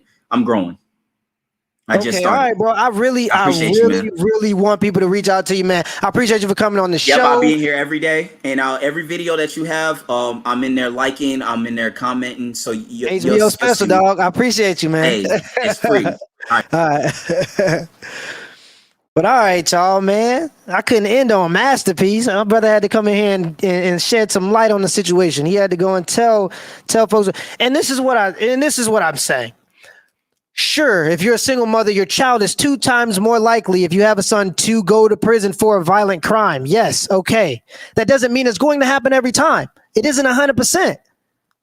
Thankfully, there are ways that men can find other ways outside of the statistics. But when you get into those situations, you're more liable to what happens. Okay, your child is now more liable to that statistic. That's the importance of it. It doesn't mean that there's 100% chance that that's going to happen. All right, there are people that beat the odds all the time, and everybody has their fight. Let's see what Arsenal got. Go ahead. You finna play what's the name video? Oh, he just got a channel up. So that was the Goddess channel. People are saying that she has a video about me up already. I don't even know how you got the time to do all that. I must have been all up in her mind. But let's continue to show. Let's go with Quill. Let's go with Quill. Quail. What is it? Or what is it? Quill or Quill? Quill. All right. What's up with you, man? Not much, brother. How's it going? Good.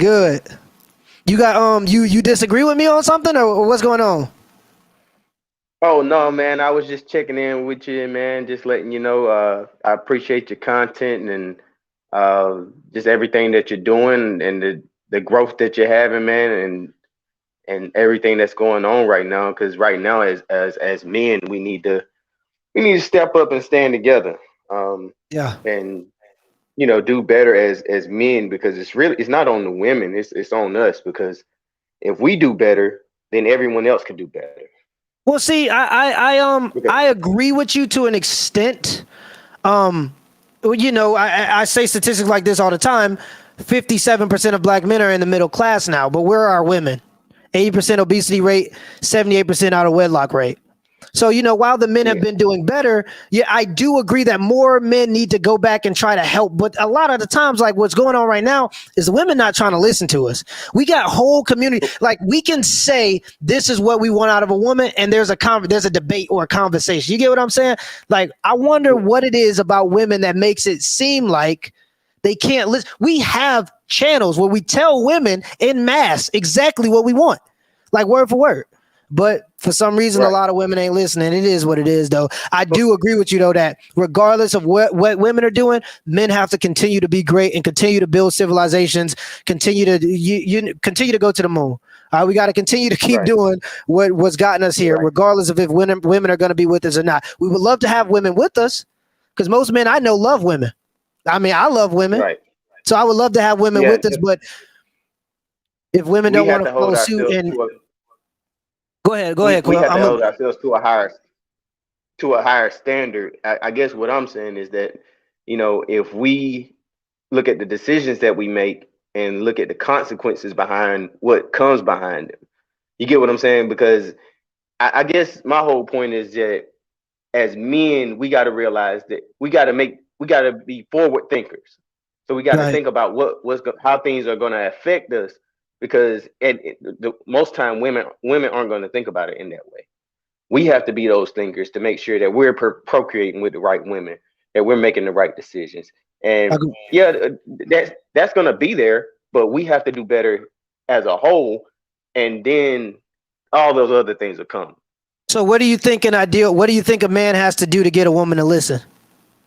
Because I kind of know the answer to the question. I ain't going to answer over you, but I want you to answer the question. What do you think that a man has to do, or men at large have to do, to get women to listen and understand? Because, we can do as good as we're going to do. Men are going to continue to build. Okay, that's what we do. We protect and provide regardless of if we have a woman there to protect and provide for. So we're going to automatically do what we got to do. But what do you think would help for women to get on that boat? I guess is what I'm saying. Like, I guess, but I guess what I would say is I'm married, so I could use my own marriage for as an my man. example. Um, the biggest problem that I found when my wife didn't listen to me is when I wasn't doing what I needed to do, is mainly. But I picked my wife, and my wife already had certain qualities. So I guess that's what it is. It's like it's all in who we choosing too. You get what I'm saying? When we choosing wrong, then because a lot of times a lot of us aren't thinking right. We're thinking based off of we're thinking based off of qualities that don't matter. Like we're thinking Yeah. about how someone looks. I'm gonna give you a little pushback though. When we look at the effects of men raised by single mothers, I believe that the number one problem that needs to be faced right now is single motherhood, and I do not believe that men are left to change that. I think it is up to women to change the single motherhood rate right now. So you get where I'm going with That's this? true. I mean, I do agree. Like, how can you yeah, that's can't true. build strong men if the men that are being born are born under horrible conditions by women who don't care? You get where I'm going? Like women who haven't had the decency to go and try to at least make sure the men, like, too many times do I see a woman judging a man off his shoes. Does he have a car? If he has a $350 pair of shoes but no car, well, put two and two together. Maybe he's not good with financial decisions. Maybe he isn't a person you want to make a $250,000 investment with. But since women ignore those things, they get pregnant and they're almost incentivized to do so. They raise men that have to figure things out on themselves, and that's what makes it so much harder to make sure that men are being productive because they've been raised under such harsh environments. But I agree, you can't use that as an excuse. You have to continue to build. So that's where I'm always at, That's like a true. little. Go ahead. I'm sorry. My mother was I'm pardon me, but my mother was a single mother. So I kind of have a weird situation where I was raised to believe that my brother's dad was my dad till I was older, and then another guy I was putting on my birth. So it was a whole lot the trauma that I had to deal with based off of figuring out who my father actually was.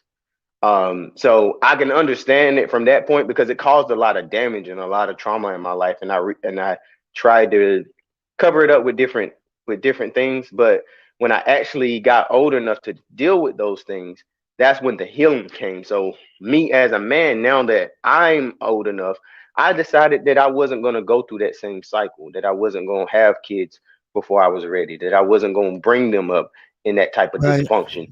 And if I did, then I was going to use the system to my advantage. I was going to make sure that I put myself into it.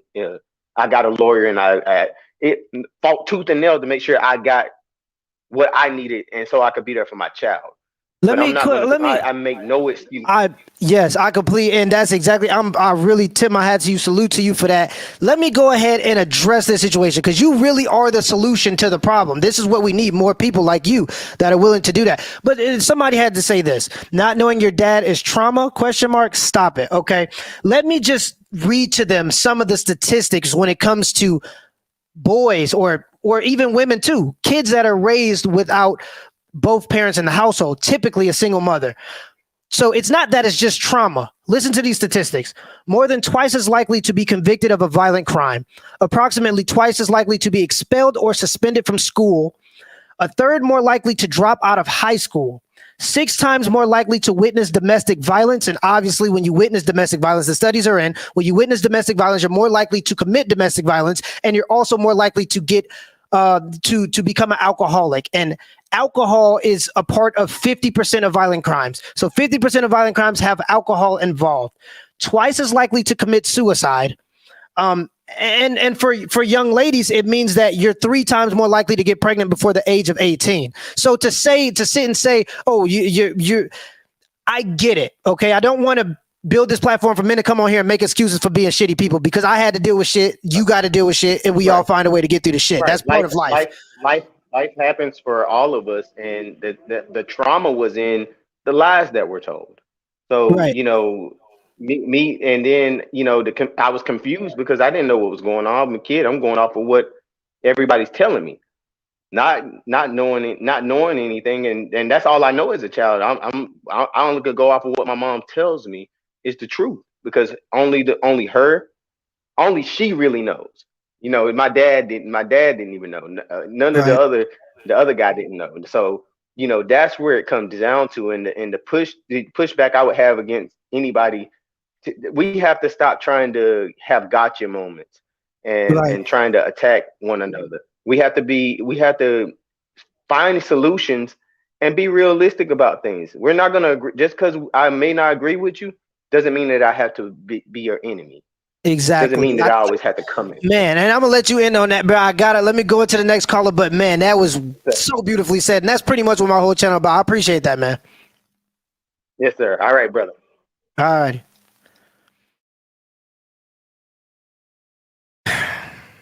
I mean, what we talk about this stuff all day. Okay, hold on. I'm getting a call. Let me go ahead and deny that. We talk about this stuff all day. All right, all of these topics are you can't. And I didn't finish this point, but you can't die on excuses, man. Like, yes, the statistics are bad, and the reason why I push back and I say that we have to hold women responsible for allowing so many boys and girls to be born out of wedlock is because they're born with these disadvantages. Now, if you go out and commit a murder, I'm not going to sit here and say, well, you're twice as likely to commit that murder, so you're still accountable for your actions. Men, be accountable. Go out, and this is me closing a little bit here. Go out and take on hardship. Okay? Anything that is hard is worth it. I won't say anything that's hard is worth it, but I'll say this. The best things in life, the things that have pushed me to the next level, me personally, okay? And I've been a Pan American Games bronze medalist. I obviously have this. I got a full scholarship for track and field to Division I college. I've done a few things. I've traveled to 12 different countries just in this 25 years, okay? And the most important thing out of all those situations was the things that I was the most nervous about were the things that led to me prospering leaps and bounds, okay? Go out, take risks, especially if you're younger. Take risks, do things that are hard, do things that you don't want to do, okay? When women say they like confidence, okay, let me start it here. Men, to build confidence as a man means to go through hardship enough times to deal with it, okay? The only way you can become confident in tough situations is to go out and deal with tough situations. This is one of the reasons I promote working out daily, because what you're doing is putting yourself through hardship to realize that at the end of the day, it ain't as bad as you thought it was, and you get the progress on the other end, but you got to go and do it again tomorrow. And then you have to sit and think, I'm sacrificing what I am today for what I could be in 5 years. That's the difference between successful people and non-successful people. Being able to sacrifice your now for the future. Don't buy the shoes. Hold on to the money, use it for something else that could better your future. That's sacrificing the now for later. The men who prosper, the men who go further are the men that are able to sacrifice the now for later. I'm super passionate about that. Tell the truth. Another thing, tell the truth, okay? Regardless of if somebody wants to hear it, or regardless of tell the truth, okay? I understand sometimes a lot of dudes may be a little shy to speak their mind, but as a man, you have to tell the truth. A lot of the situations that society is in today is because not enough men were willing to stand up and tell the truth during the time of that situation. If you don't want to do something, tell the truth. If you feel uncomfortable about a situation, tell the truth. Okay. So telling the truth will also, I'm talking about going leaps and bounds. So don't just sit there and wait on excuses. I want people to like the video. If you in here, go ahead and just take a second to like the video. All right. Take a moment to like the video. But men do not sit back and wait for excuses, regardless of if your life was hard, regardless of if you the relationship didn't work out, whatever it may be. You have to take accountability for your actions, and that's the only way you can better yourself. It's that simple. I really appreciate everybody that came out tonight. There was some ups, there was some downs, there was some twists, there was some turns. It was interesting. Y'all made it interesting, and that's why I really enjoy the live streams. I enjoy the organic conversation I get to have with hundreds of people. I enjoy, and I do want Leo's podcast. I really enjoy y'all's company and being able to talk about these topics and understanding that there are people in these similar situations and being able to hear these stories and understand that so many men have been there and kind of realizing that we could get ourselves out of a lot of these situations. But till next time, y'all.